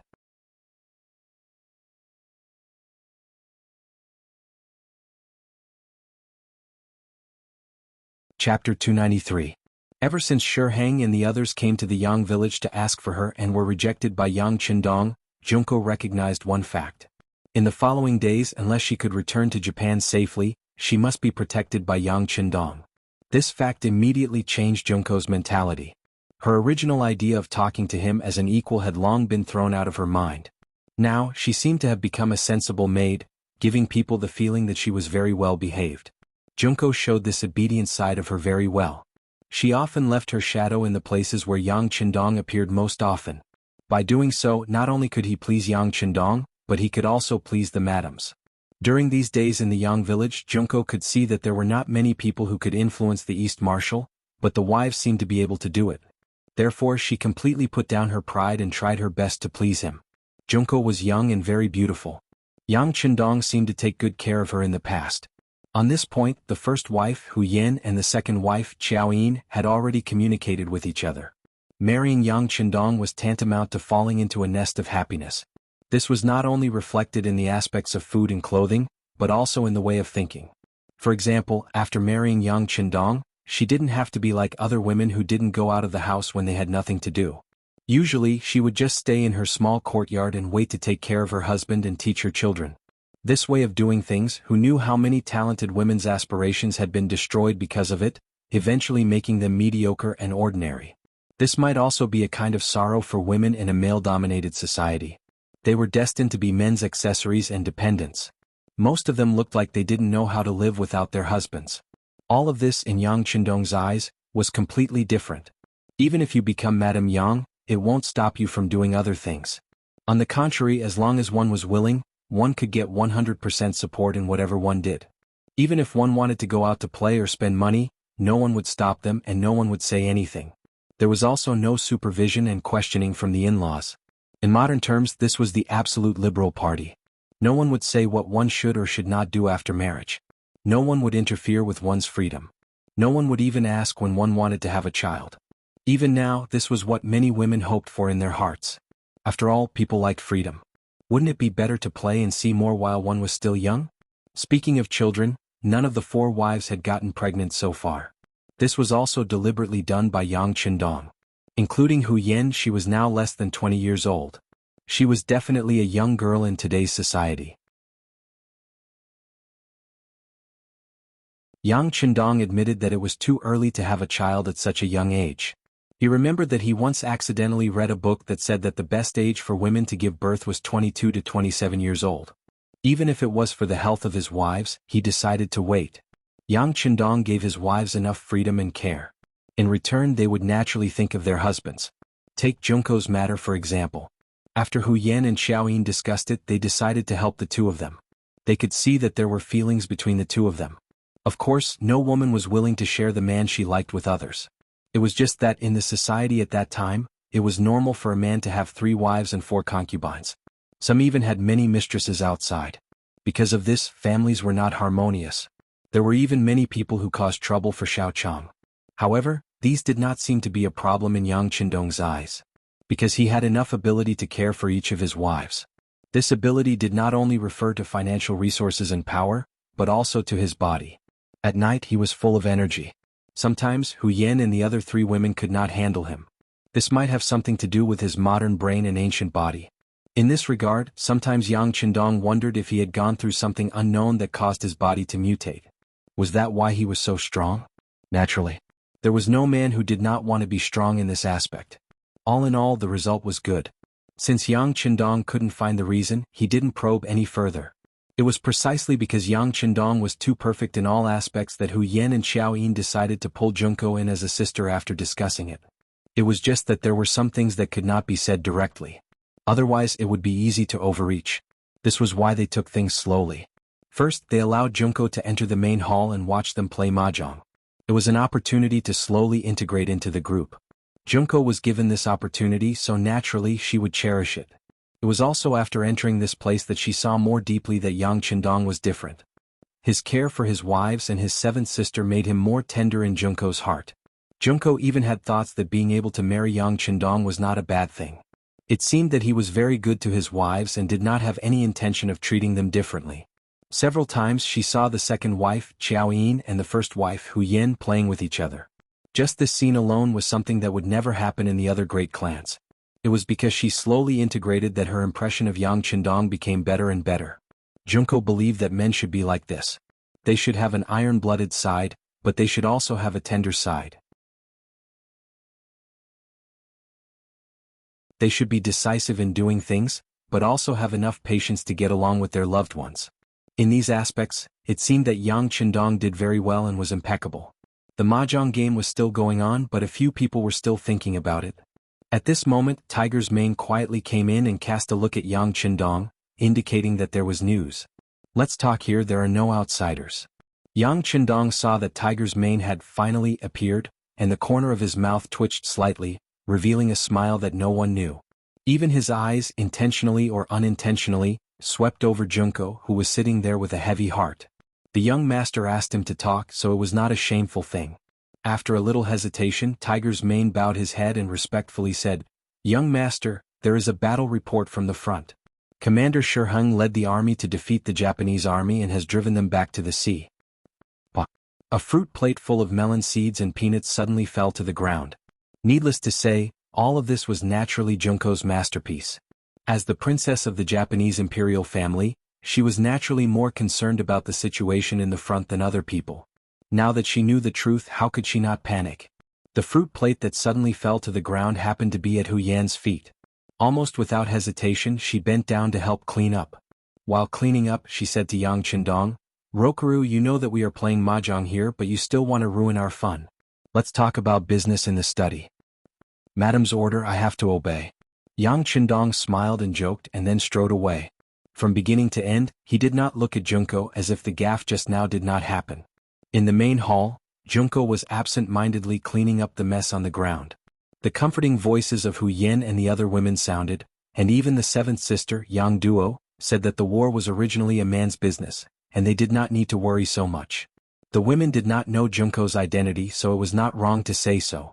For this reason, Junko kept thanking them, but in her heart, she wondered if the defeat of the Japanese army had any impact on her father. What could she do? Although she did not know about the dispatch of troops this time, as the Princess of Japan of course, she still hoped that her country could win. In the study, Tiger's Man talked about the details of the investigation by the Security Bureau, and even the reactions of some courtiers. For example, the deputy censor of the censorate, Dong Chunhua, even let people set off firecrackers at home, and the commander of the Genie Guard, Lu Gue, called a large group of subordinates to book a restaurant to celebrate. Don't worry about that, some people always like to be sad after joy. For these things, Yang Qindong casually waved and put it aside. Then, after a few breaths, he said, "In this way, arrange for Yang Bao to immediately print the news and spread the news of Shi Heng's victory, so that the people in the place where Yang Bao is present will know about it." Yang Bao? Spread the news? At this moment, Tiger's Man stared with a puzzled face. He really couldn't figure out why the young master wanted to cheer for Shi Heng. If you want a person to fall hard enough, then you have to raise him high enough, right? Yang Qindong's voice sounded like he was explaining, but it also sounded like he was giving advice. "Oh, raise him to death. I understand, young master." Tiger's Man was suddenly enlightened.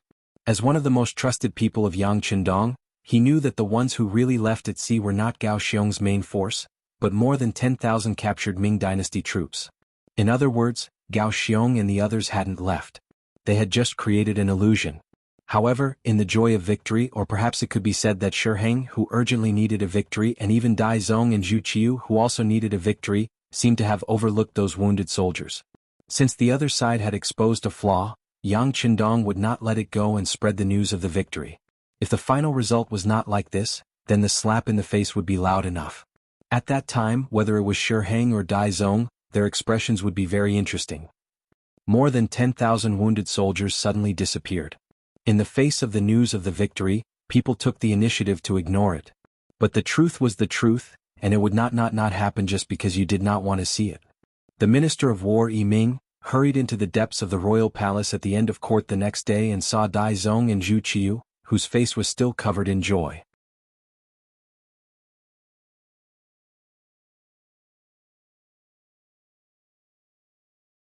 Chapter 294. May your majesty live for 10,000 years. After kneeling on the ground, Ming handed over a memorial that his subordinate had just handed to him. From start to finish, he didn't dare to raise his head to look at the emperor's expression. Official why do you have to be so courteous? Quickly rise.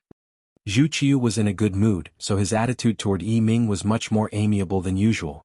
But when he saw Ming kneel on the ground, he was still shocked. The Ming dynasty was particular about ruling the world together with the scholar officials. Unless one was guilty, there was no need to kneel when meeting alone. Chief eunuch Jining, who had also sensed that the atmosphere was not right, walked down the steps and took the memorial that Ming had handed over to Zhu Qiu.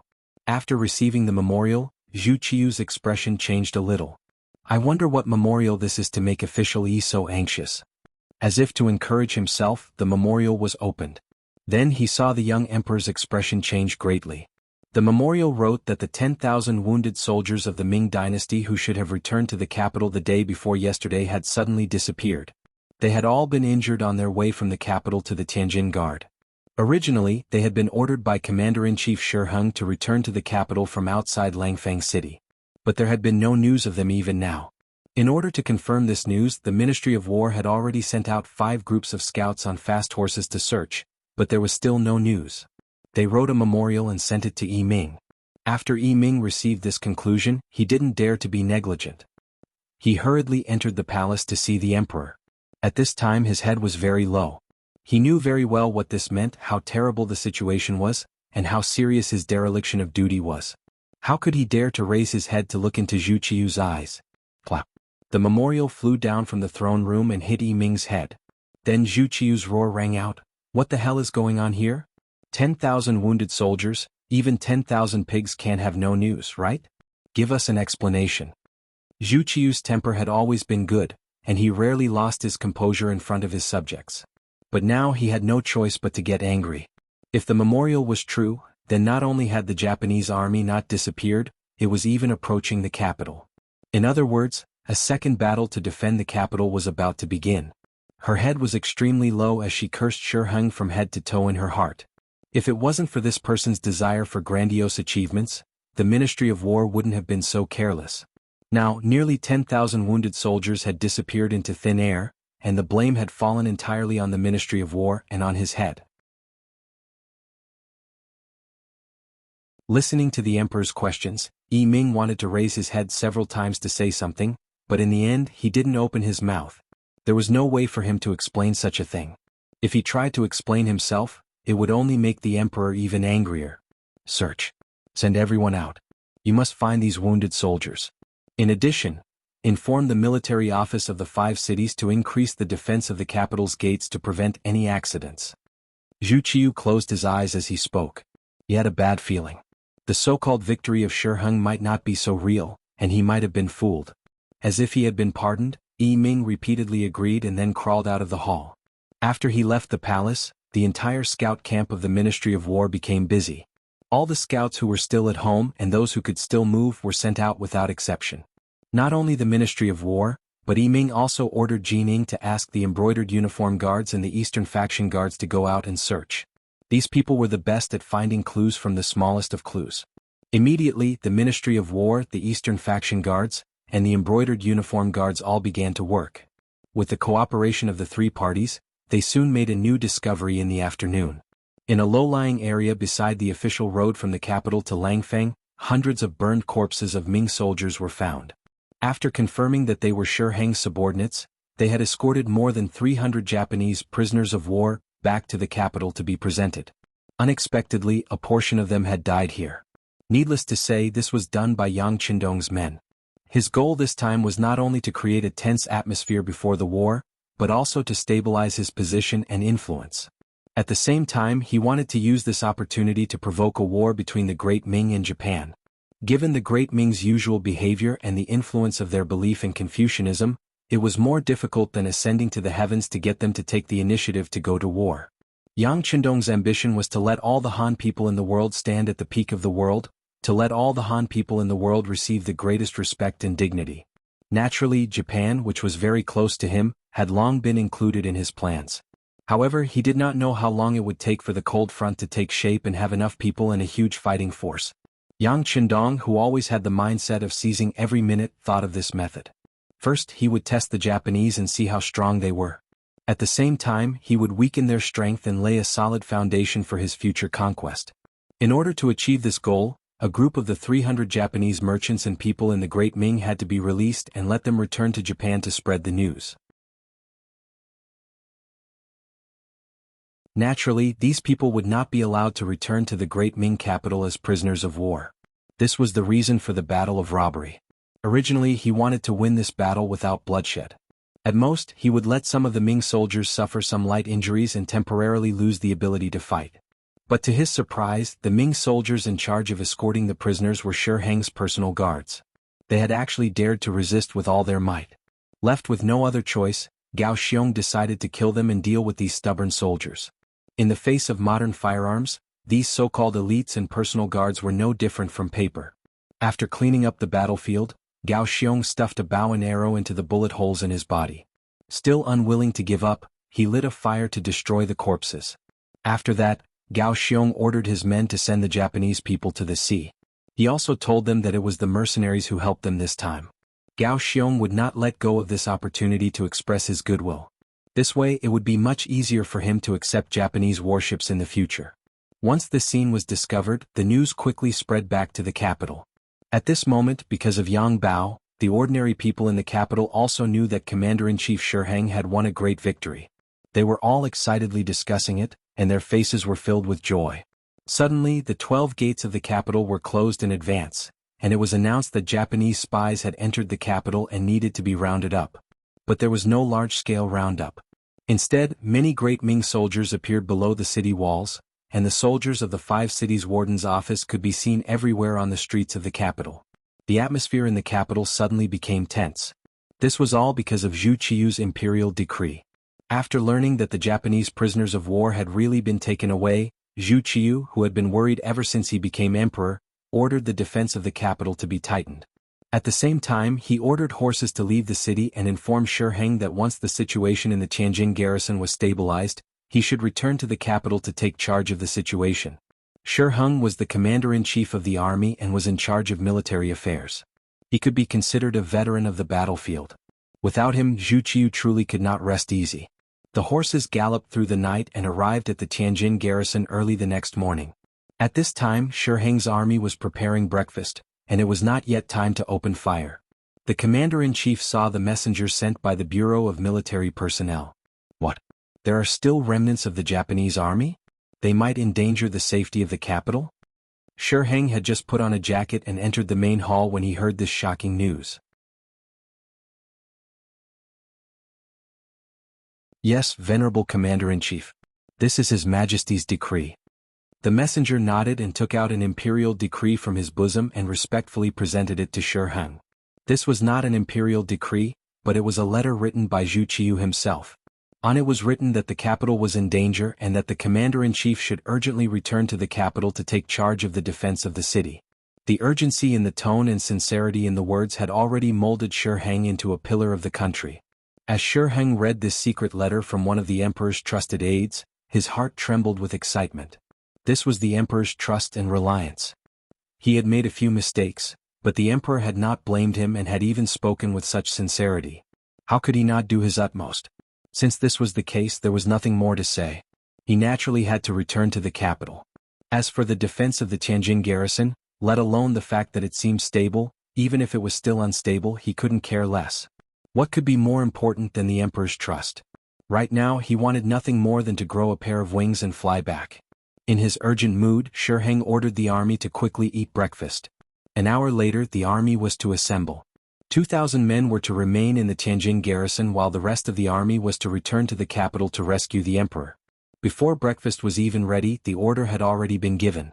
The cooks hastily increased their firepower and managed to finish the food. Even so, many of the soldiers still hadn't eaten their fill. After just 2 bites, they set off for the Tianjin garrison, heading straight for the capital. Shi Heng was impatient. He wanted to use this matter to demonstrate his loyalty so that he could obtain the emperor's trust. However, he had neglected one thing, and that was his safety along the way. In other words, the 10,000-some Japanese army that had left the Tianjin harbor had caused Shi Heng to let down his guard. He believed that even if there were any remaining enemies, there wouldn't be too many. As a result, he had only been concerned with the speed of the army and had neglected the proper formation and defense.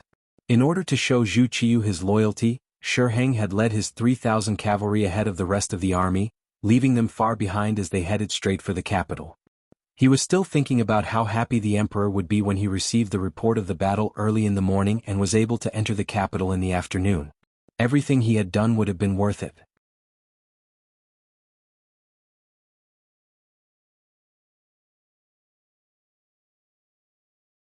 Chapter 295. Shi Heng, who was supposed to be in the center of the army, had become the general of the vanguard. He had repeatedly ordered the infantry to keep up with him, making it difficult for the 30,000 ordinary soldiers. Without horses to ride, how could 2 legs be a match for 4 legs? As a result, the distance between the 2 sides grew larger and larger. Not only that, but the infantry had also grown longer and longer. Some soldiers had almost reached the corridor while others had just walked out of the Tianjin Guard. This long line of soldiers had far too many weaknesses, so many that Gao Xiong was able to quickly find several massive openings. Now that there was a loophole, it was equivalent to giving the enemy an opportunity. Gao Xiong didn't hold back anymore. Commander Gao, who had already reorganized the army, led the cold front and the auxiliary troops down from the sky. It was as if he had smacked the Ming army's head with a club. At the gates of the capital, the tense-faced Minister of War Yi Ming, head eunuch Chen Guan of the Imperial Horse Directorate, and supervising eunuch Ru Zhu were standing on the city gates, their eyes anxiously looking into the distance. Finally, the dust began to rise, and the distant cavalry could be vaguely seen. They're here, they're here. When Yi Ming saw the cavalry bearing the banner of the great Ming dynasty appear, his expression relaxed, and his entire body went limp. After an anxious night of waiting, Shi Heng's return finally came. Now he could finally let go of the burden in his heart. Even if there were any more dangerous situations, there would be someone powerful to take care of it. The 3,000 cavalry led by Shi Heng had truly arrived. Because they had charged at the very front, they had not been harassed, allowing them to safely arrive at the gates of the capital. His arrival was warmly received by the group led by Yi Ming. Where is His Majesty?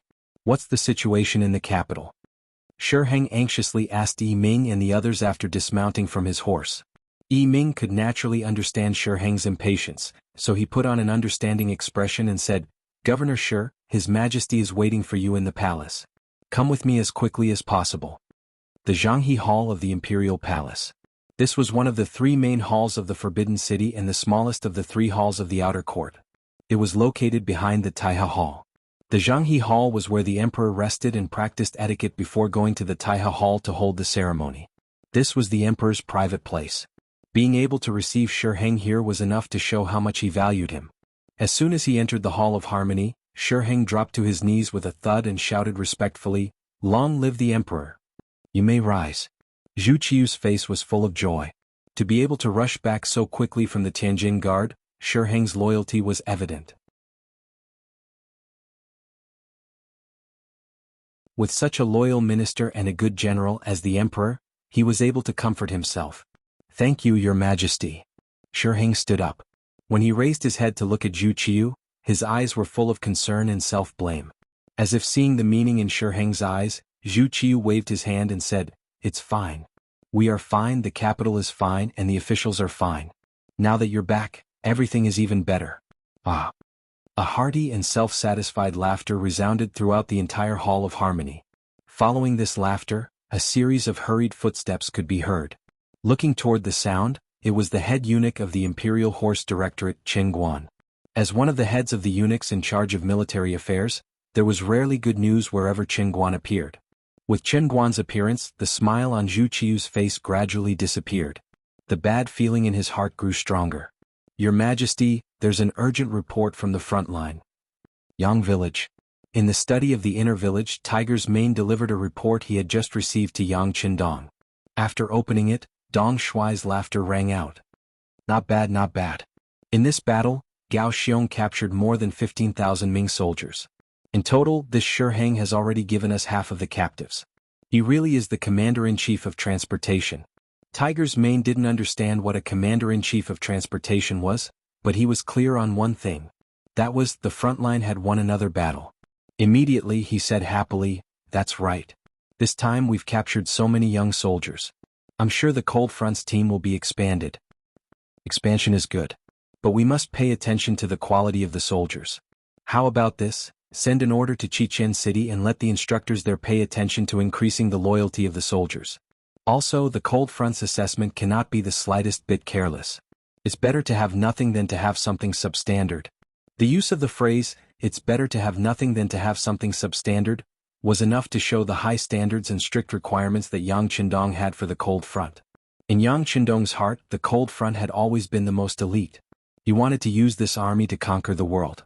Since this was the case, they couldn't have too many soldiers. Otherwise, it would be difficult to provide for them even if they had great financial resources. This required them to be few but good. This way they could use the least amount of effort to leverage the greatest benefits. In reality, ever since the Cold Front had been established, it had never disappointed Yang Qindong. Just like this time, when they disguised themselves as Japanese soldiers, Gao Xiong had clearly written in the report that the Cold Front had no casualties. Only 20 or so auxiliary soldiers had died and 300 or so were injured. With less than 400 casualties, they were able to capture more than 25,000 Ming soldiers and take away more than 20,000 civilians near the Tiananwei port. Naturally, part of this was due to Shi Heng taking credit for himself and Zhu Qiu's careless command. However, Lung Feng's own strength also played an important role. It was because they were the leaders and the core that they were able to achieve victory. This was the meaning of being an elite. On the other hand, if the Cold Front was mixed with sand and couldn't become the elite of the elite, how could they achieve great things? Therefore, the phrase, "it's better to have nothing than to have something substandard," was extremely appropriate. Tiger's Mane, who had always regarded the sixth young master's words as the truth, immediately agreed and went out to spread the news. After Yang Qindong was left alone in the study, he slowly sat down on a chair. Then his gaze fell on the map on the wall. It was the location of Japan. Through his gaze, he seemed to have slowly penetrated the map. Not long after, he could see the inspiring scene of a bright five-starred red flag being placed there. In the palace, Qin Guan knelt on the ground and reported that the army was attacked when they returned to the capital and suffered heavy losses. Shi Heng, who was originally excited and waiting to hear the emperor's praise, knelt on the ground with a thud. Then, with a trembling voice, he said, "This subject is guilty, this subject is guilty." He led 30,000 soldiers and lost half of them on the way back. This was indeed a serious crime. If it was any other emperor, he would have been sent to prison. Naturally, Zhu Qiu was also very angry. However, he knew that Shi Heng couldn't be moved at the moment. Without a general at his disposal, if this person committed a crime, he would face a situation where there would be no general at his disposal in the event of a crisis. Sigh, forget it. Governor Shi was just anxious to save the emperor. Zhu Qiu was very dissatisfied and then spat out these words. He didn't mention his beloved subject, but directly said that Governor Shi had seen Zhu Qiu's dissatisfaction. How could Shi Heng not hear it clearly? He knew that he had committed a grave mistake. At once, he kowtowed to the ground again and said, "Your Majesty, this subject requests to atone for his crime by performing meritorious deeds. This subject will definitely find the main force of the Japanese army and fight them to the death. We will rescue the prisoners and show the great Ming dynasty's courage." "Good, since that is the case, I will allow you to atone for your crime and perform meritorious deeds. I hope that this time you can bring me good news. Go." Zhu Qiu, who was somewhat disheartened and disappointed, forced himself to be spirited and said. However, he was actually very depressed. Why was it that after he became the emperor, things kept happening one after another? Moreover, there was nothing that went his way. This time the new army had suffered such heavy losses. He was afraid that it would take some time for them to recover, right? What if he hadn't chosen Shi Heng to be the general and had instead chosen Yang Qindong to be the commander-in-chief? Would there have been a different ending? However, just as he thought of this, Zhu Qiu shook his head and rejected the idea. Yang Qindong's thoughts were difficult to deal with. No matter what, he couldn't give too much power to a subject that he couldn't completely trust. Otherwise, he would be unable to eat or sleep in peace. If that really happened, he would be reaping what he had sown. Shi Heng left the palace and searched for the whereabouts of the main force of the Japanese army with Minister of War Yi Ming and Imperial Horse Directorate head eunuch Qin Guan. However, before they could investigate anything, news came from the Tianjin Ministry of Defense. It said that a large number of Japanese troops had suddenly entered the Tianjin port and left by boat. A rough estimate put the number of troops at around 30 to 40,000. Where did so many Japanese troops come from? After hearing the news, Minister Yi Ming's face was filled with shock. He didn't think that those people were actually his own soldiers who had been captured. However, the shock only flashed across Shi Heng's face for a moment. Then he said excitedly, "Good, so many enemies have left. This time there shouldn't be many Japanese troops left in our great Ming dynasty. I suggest that we immediately send people to secretly investigate their whereabouts. Once they are found, the army will surround and suppress them. No matter what, they can't be allowed to cause any more trouble." Agreed. Minister of War Yi Ming and Imperial Horse Directorate head eunuch Qin Guan both nodded in agreement. After the three of them reached a consensus, the secret agents in the army, the spies from the Ministry of War, and the experts from the Eastern Faction Guards and the embroidered uniform guards all quietly left the city and began to search for traces of the Japanese army. However, at this moment, Gao Xiong had already left with the main force and the captives through the Tianjin port. However, Nie Tong's figure was no longer on the boat. He was left behind, along with 2 companies of Cold Front's elites. They were following the 6th young master's orders and continuing to stir up trouble in the Great Ming dynasty. In short, they couldn't let Shi Heng and the others rest, and they definitely couldn't give them enough time or opportunity to train a new army. Moreover, as long as there was an external threat, no one would pay attention to them. If there was a critical moment, Nie Tong could still lead the 200 Cold Front elites into the capital to ensure the safety of the 6th young master.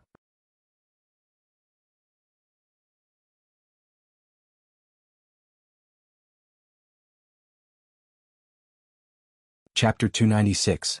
It was precisely because Nie Tong had left the Cold Front with only 200 elites in the area between Tientsin and the capital that they were so capable and vigilant that it was very difficult for anyone to discover their whereabouts. Even if a few lucky spies ran into them, they would be immediately detained and would have no chance to send out any information. In order to achieve the goal of harming the capital, Nie Tong would occasionally bring people out to flaunt their might. For example, they would rob a passing official's caravan or rob a few officials returning to the capital. This caused the entire region to be jittery and the officials and nobles to complain. Batch after batch of spies and even cavalry were sent out, greatly affecting Shi Heng's energy and making it impossible for him to fully devote himself to the matter of forming and training a new army. As a result, before Yang Qindong ordered Nie Tong to stop, the Great Ming military had a lot of energy tied up in this area. The matter of the Japanese army entering the capital caused a lot of discussion among the common people. First, there was Yang Bao's unbridled report.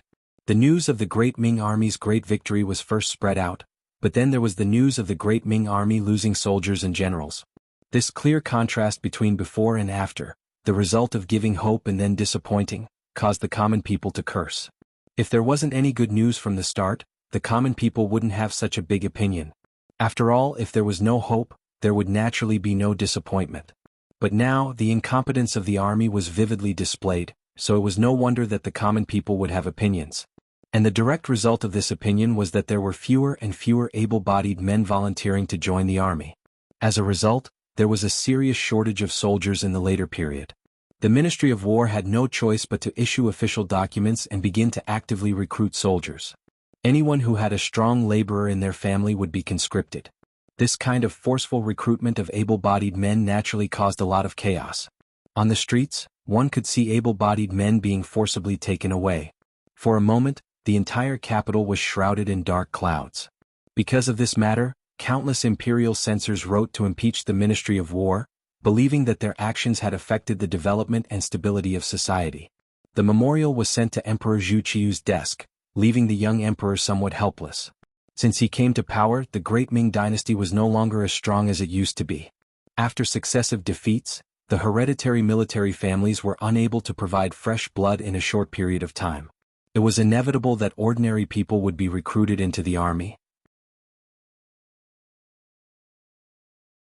Fortunately, with Yang Qindong's reputation as the god of war, many people signed up to join the army. Many of the ambitious scholars also threw away their brushes and joined the army. The situation seemed to be good, but after Shi Heng's defeat this time, Only half of the 50,000 men he had brought out of the city returned. For this reason, many clans had been shattered, and many families had to send off their black hair. In the capital, 1 or 2 of the 100 households had white cloth hanging from their robes. Such a tragic scene naturally caused the enthusiasm of the soldiers to decrease greatly. In order to ensure the stability of the soldiers and to ensure the safety of the capital and the imperial power, the people below could not recruit by force. Zhu Qiu was very clear about this matter. Shi Heng had even specially reported this matter to the Minister of War Yi Ming, and mentioned some of the subsequent plans, some of which were to his liking. As a result, Zhu Qiu naturally ignored the memorials from the imperial censors and threw them all to the side. The incident of the Japanese army had caused the situation in the capital to become turbulent, and the people were divided. Yang Qindong had played this move brilliantly. While the people in the capital were talking about it and mourning, the Duke of Loyalty had set his eyes on the southern part of the great Ming dynasty, Guangdong. Based on the knowledge obtained from the history books, the chaos in Guangdong was brewing. The Security Bureau had already sent people there, and the news they sent back was that the king of Shunping was preparing for an uprising. This was one of Yang Qindong's advantages. He was able to know what historical event was going to happen in advance. Fortunately, the heavens were not unkind to him and many things did not change. Since he knew about this news in advance, he should have made preparations. This was an opportunity for him. The streets of the capital had been in chaos recently. For the sake of the soldiers, the Ministry of War and the military office of the 5 cities did not have any leaders. All the young men of the right age and without any family resources were targeted. They were often taken away on the street and sent to the barracks. More and more people were crying out for justice in front of the Supreme Court. They were all women who had lost their sons and husbands. However, no matter how miserable the situation was, it was difficult to change the fact that the men and their families were taken away. There were policies at the top and countermeasures at the bottom. More and more people chose to hide. They either hid the men and their families and every day the women would come out to buy rice and noodles, or they thought of ways to send the men out of the city to prevent the soldiers from breaking in at any time.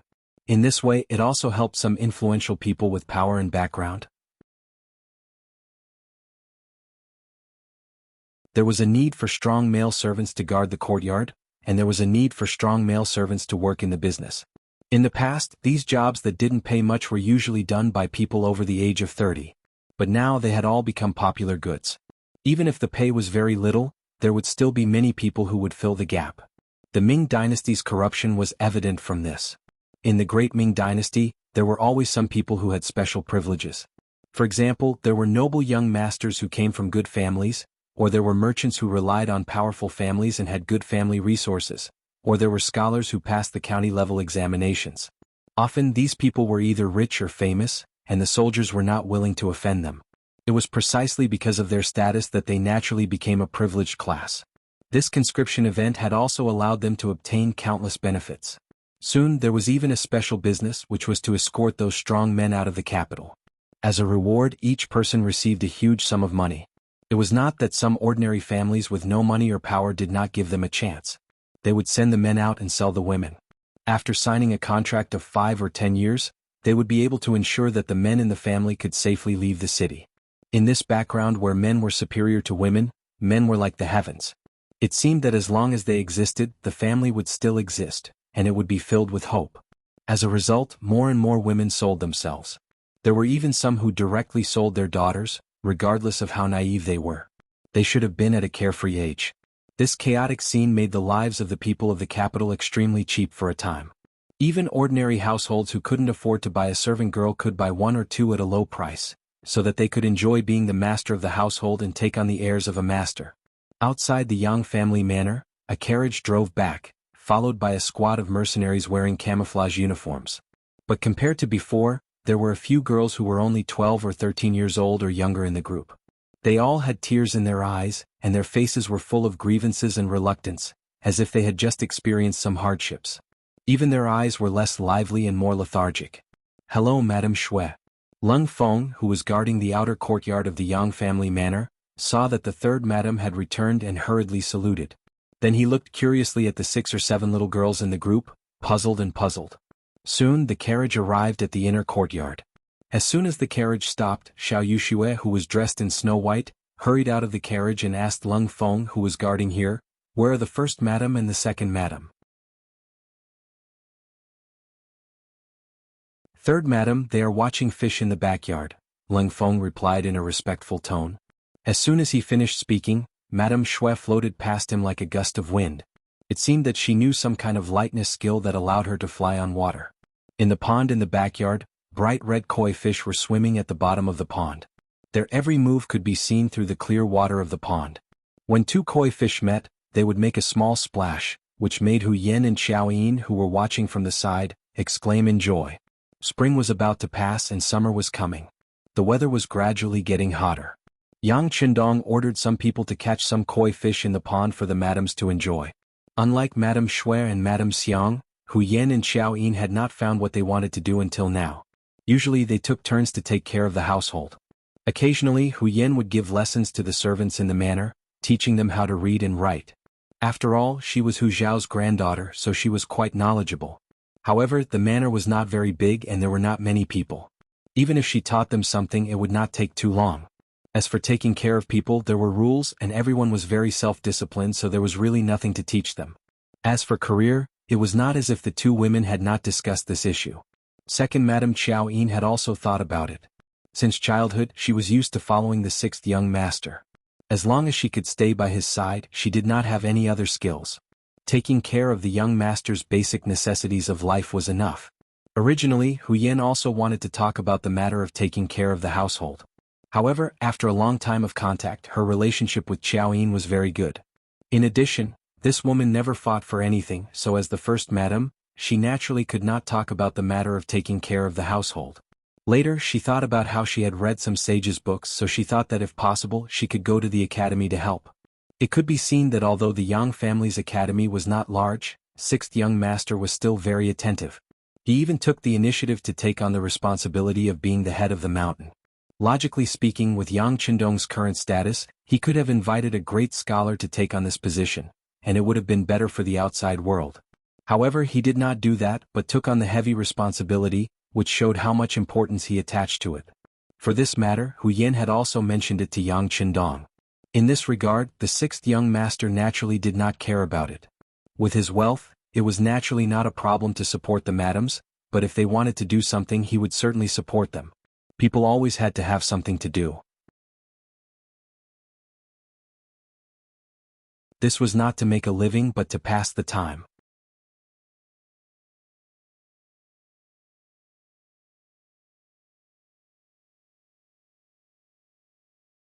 Chapter 297. As a result, Hu Yen became a lecturer in the Yang Academy.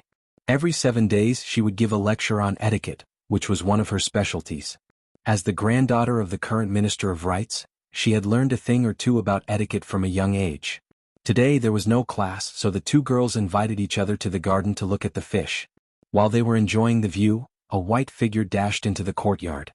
Who else could it be but Madame Shui? "Slow down. How can you run so fast like the third madam?" Hu Yen chuckled at the sight of Madame Shui rushing over like the wind. "Sisters, you're so infuriating." Madame Shui knew that Hu Yen was joking, so she did not take it to heart. Instead, she angrily sat down at the round table and told them what she had seen and heard in the capital today. As one of the famous courtesans in the capital, Madame Shui was gentle and had seen much of the world. She could easily solve some difficult problems if they were placed in front of her. Ever since she became the third madam of the Duke of Loyalty and Courage, her reputation and status had skyrocketed. Very few people dared to provoke her. No one knew what could make her so angry. What happened? Why is third younger sister so unhappy? Hu Yen asked curiously. Although Xiao Yin did not say anything, her eyes said the same thing. "It's like this." Madame Shui told them roughly what had happened in the capital in a sullen voice. According to her, the streets and alleys of the capital were filled with women being sold, and there were even some old women who were nearly 50 years old selling themselves on the streets. They had hired scholars from some place to write down their specialties, such as how good they were at cooking, how skilled they were at needlework, or how nimble they were at cleaning the house. They did this so that they could sell themselves better. Along the way, the status of women was so miserable. This was the opposite of what her husband had said about men and women being equal and that they could contribute to society as long as they worked hard. As a woman, Madame Shui, who now had a high social status, could not bear to see such a thing happen in front of her. Is that so? Is it caused by the imperial court's conscription? Hu Yen was indeed smart. Although Xiao Yuxue had not said the reason, she had already guessed the reason. On the other hand, Qiao Yin was still puzzled. Even if it's conscription, aren't there military households? They could have gathered people from around the capital, so why did they have to capture people from the capital? This was the capital of the great Ming Dynasty, under the feet of the Son of Heaven. With such a mess, aren't you afraid that the imperial censors will impeach you? Aren't you afraid that the people will be upset? Scared? Of course I'm scared. Hu Yan's eyes seemed to spew flames of fury as she said, "It's precisely because we're afraid that we're capturing people from the capital. This is because the soldiers' families are essentially in the capital, which means that the imperial court has something on them. In the future, no one will dare to refuse to do anything they're ordered to do." I see. Understanding the reason, Qiao Yin nodded lightly. But soon after, she said somewhat indignantly, "But threatening someone like this is the conduct of a gentleman. Aren't you afraid that the greater the pressure, the greater the backlash? My husband often says that the one who wins the hearts of the people will win the world. If we continue to do so, we will eventually lose the hearts of the people." Gentlemen? How could there be a gentleman in the court? Otherwise, why wouldn't my husband be willing to go to court and coexist with those officials? Some people always talk about righteousness, benevolence, righteousness, and morality, but they always do things that are beneficial to themselves first. Madame Snow also interjected angrily. Then, she suddenly thought of something and hurriedly looked apologetically at Hu Yan. "Big sister, that's not what Yushua meant. It's fine." Hu Yan shook her head with a magnanimous smile.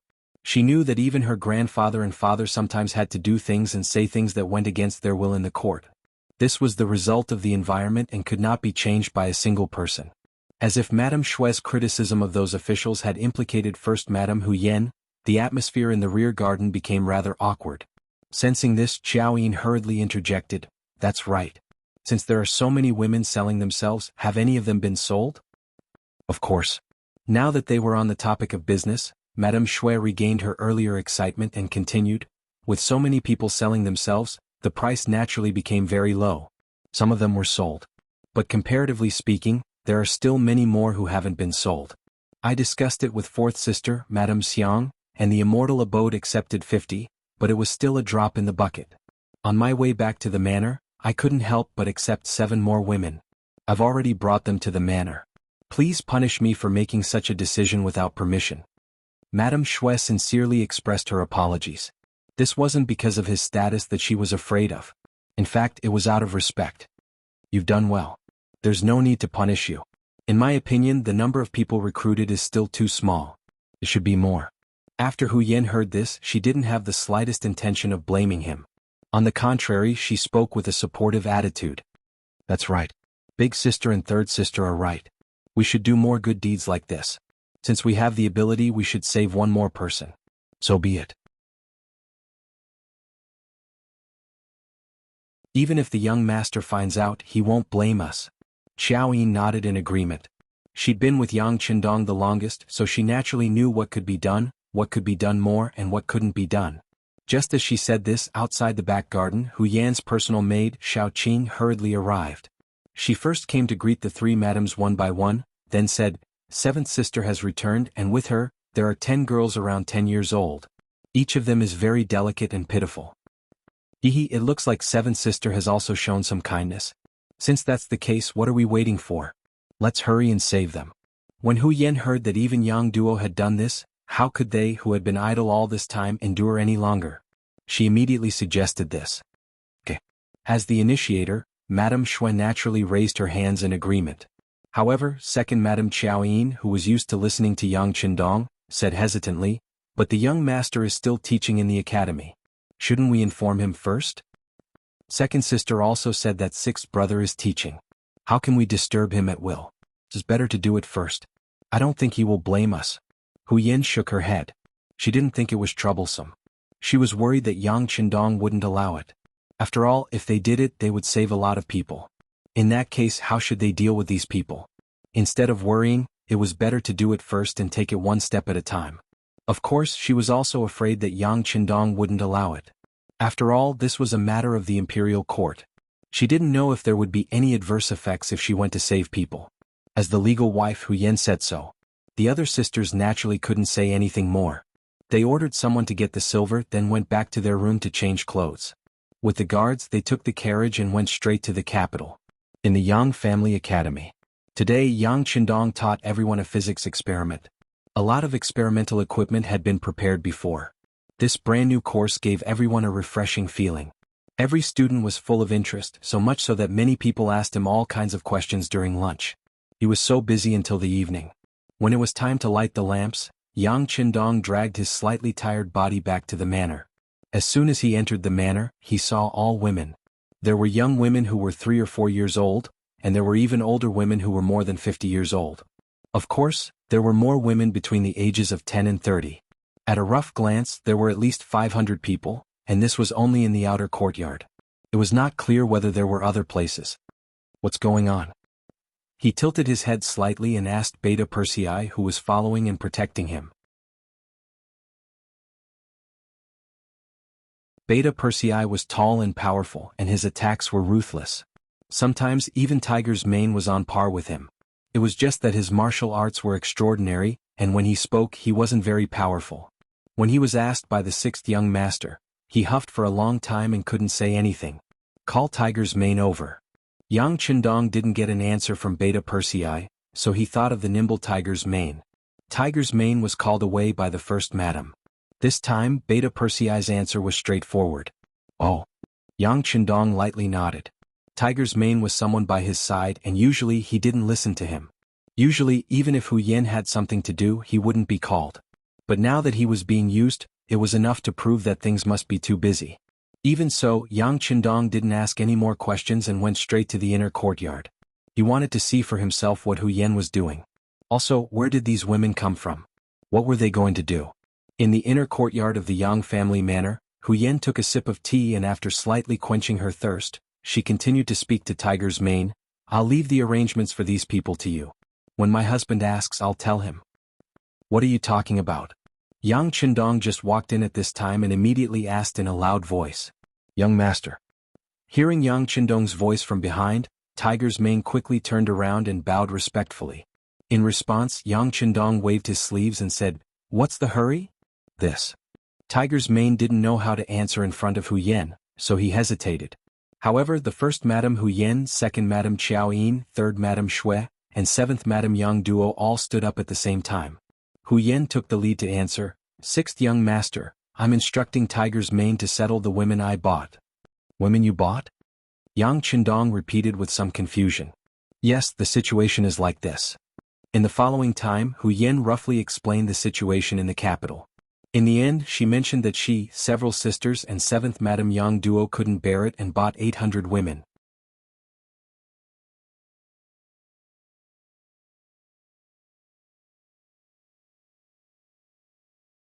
Chapter 298. Yang Qindong naturally knew about the chaos caused by the conscription of soldiers in the capital. At that time he thought that he was shooting himself in the foot. Shi Heng's idea wasn't wrong. Using the able-bodied men of the capital with their families would naturally guarantee their loyalty. It was also because of this that Zhu Qiyu allowed the conscription of soldiers. However, they didn't think that there were pros and cons to this. Didn't they know that a forcefully picked melon wasn't sweet? Wouldn't such a forceful act of breaking up families incur a backlash of anger?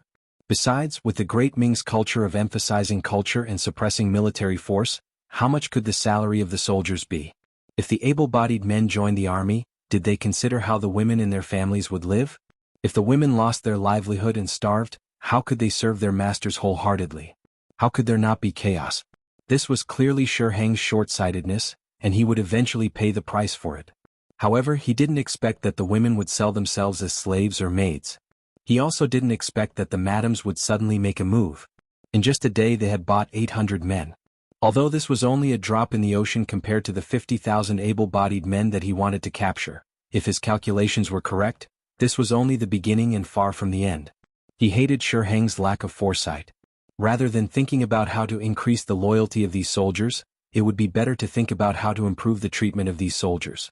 As long as the salaries were sufficient, the military households and guard stations around the capital wouldn't be so empty. Speaking of which, this had a lot to do with Yang Qindong's actions.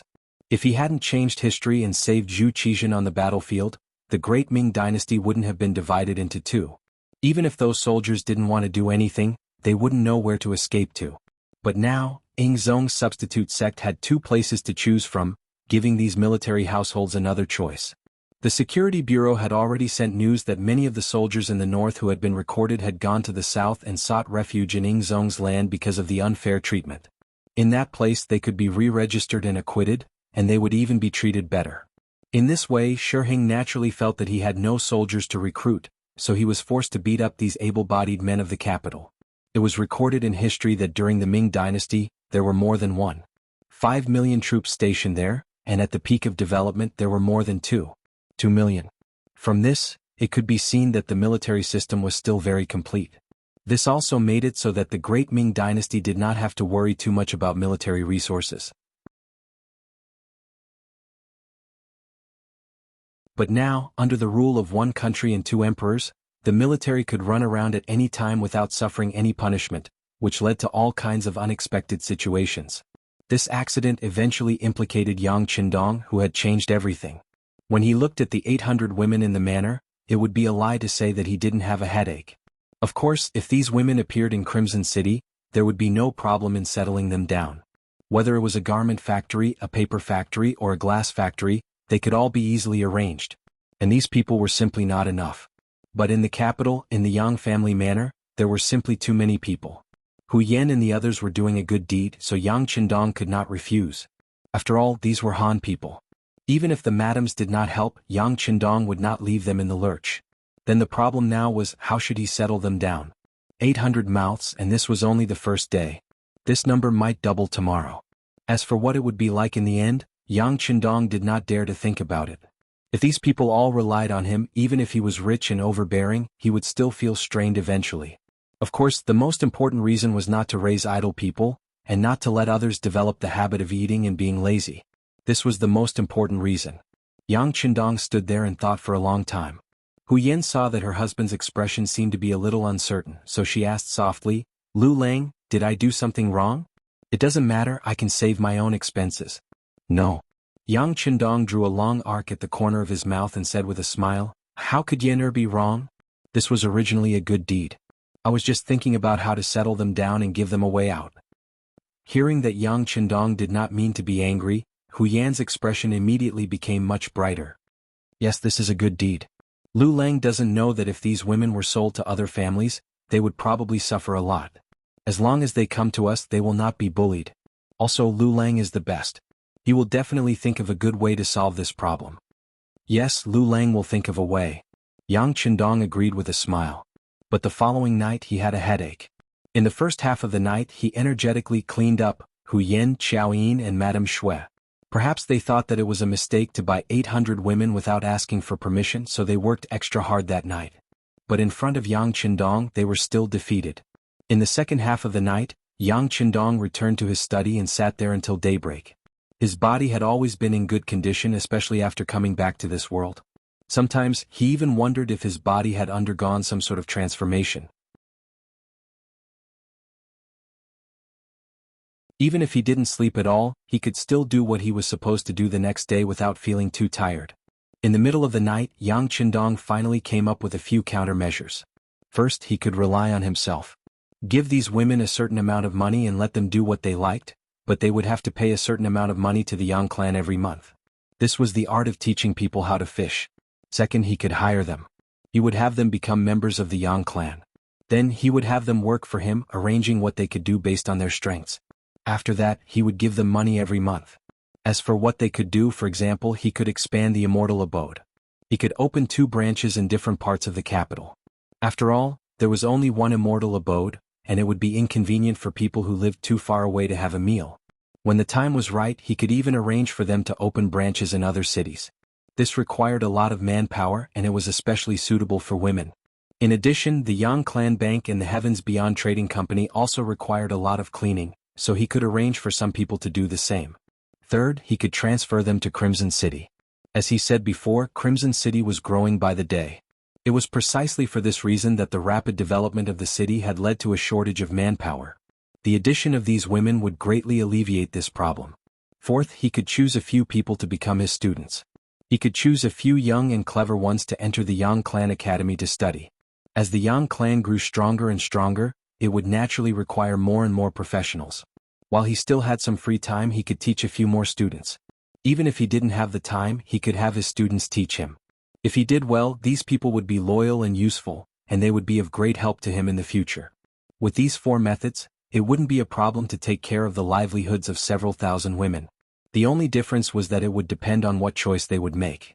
With these 4 methods, Yang Qindong spoke of his idea during breakfast the next day. The only difference was that the 3rd method was to arrange for them to work in another city. He even said that he was preparing to expand his business to the south, and those women would be sent to the south as well. Hu Yan and the other women had always trusted Yang Qindong without any reservations. Reality had proven that whenever he did something, he would never make a mistake. Hearing that there was a solution to the problem, they naturally agreed without much consideration. Then they began to chatter about how they would go to the city to save more women after breakfast.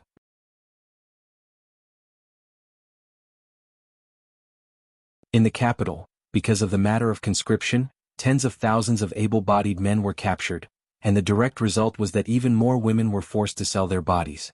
Some of them truly didn't know how to live without men. This was naturally a habit formed by the superiority of men over women. The women were busy with the household chores, and without a man, they didn't know what to do. Even the most basic of scheming was difficult for them. There were also some who originally had some ability, and their men had not been captured. They had sacrificed themselves for several years, perhaps even longer, just so that they could sell a few taels of silver so that their husbands could leave the capital with enough money for their travels. But no matter what the reason was, on both sides of the street, there were women selling their bodies. This scene was seen clearly by the officials participating in the morning court session. The soft-hearted sighed, the hard-hearted turned a blind eye, and there were also some righteous people who thought about how to express their views on this matter in the morning court session, to see if they could persuade the emperor not to conscript soldiers in the capital. But no matter what they thought, there weren't many officials who truly wanted to resolve this matter. Firstly, their conditions were limited. Even if they wanted to help, they couldn't help too many people. Secondly, no one wanted to be the first to stand out.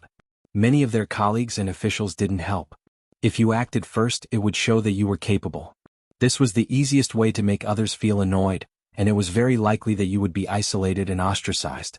And the more there was no one to help, the more unusual the actions of Hu Yan and the other women were. Yesterday, when these women wanted to save a few more people, they also made some selections such as good-looking, young, and healthy. But today they simply pointed at a large group. For example, they recruited all the people on this street, and there were hundreds of them at once. Hu Yan and the others didn't even blink their eyes. In the imperial court, as Zhu Qiu sat on the dragon throne that showed the dignity of the emperor, a day's court session began. The first to report was naturally the commander-in-chief, Shi Heng, the Marquis of Wuxia. He first reported to the emperor about the recent situation of the recruitment, saying that everything was going well. Then the Minister of War Yi Ming stood up, saying that the new recruits had been registered, and there were some good seedlings, healthy, young, and strong soldiers, and so on. He also said that if everything went well, the army could be basically formed in a year or 3 months for the emperor to use. You're tuning in to the Han Li's Wuxia Chronicles YouTube channel. We're so grateful for your support, and don't forget to subscribe to join us on this incredible journey through captivating stories. Your generosity through donations truly makes a world of difference, as it's the primary source of revenue that allows me to expand and enhance this channel for you.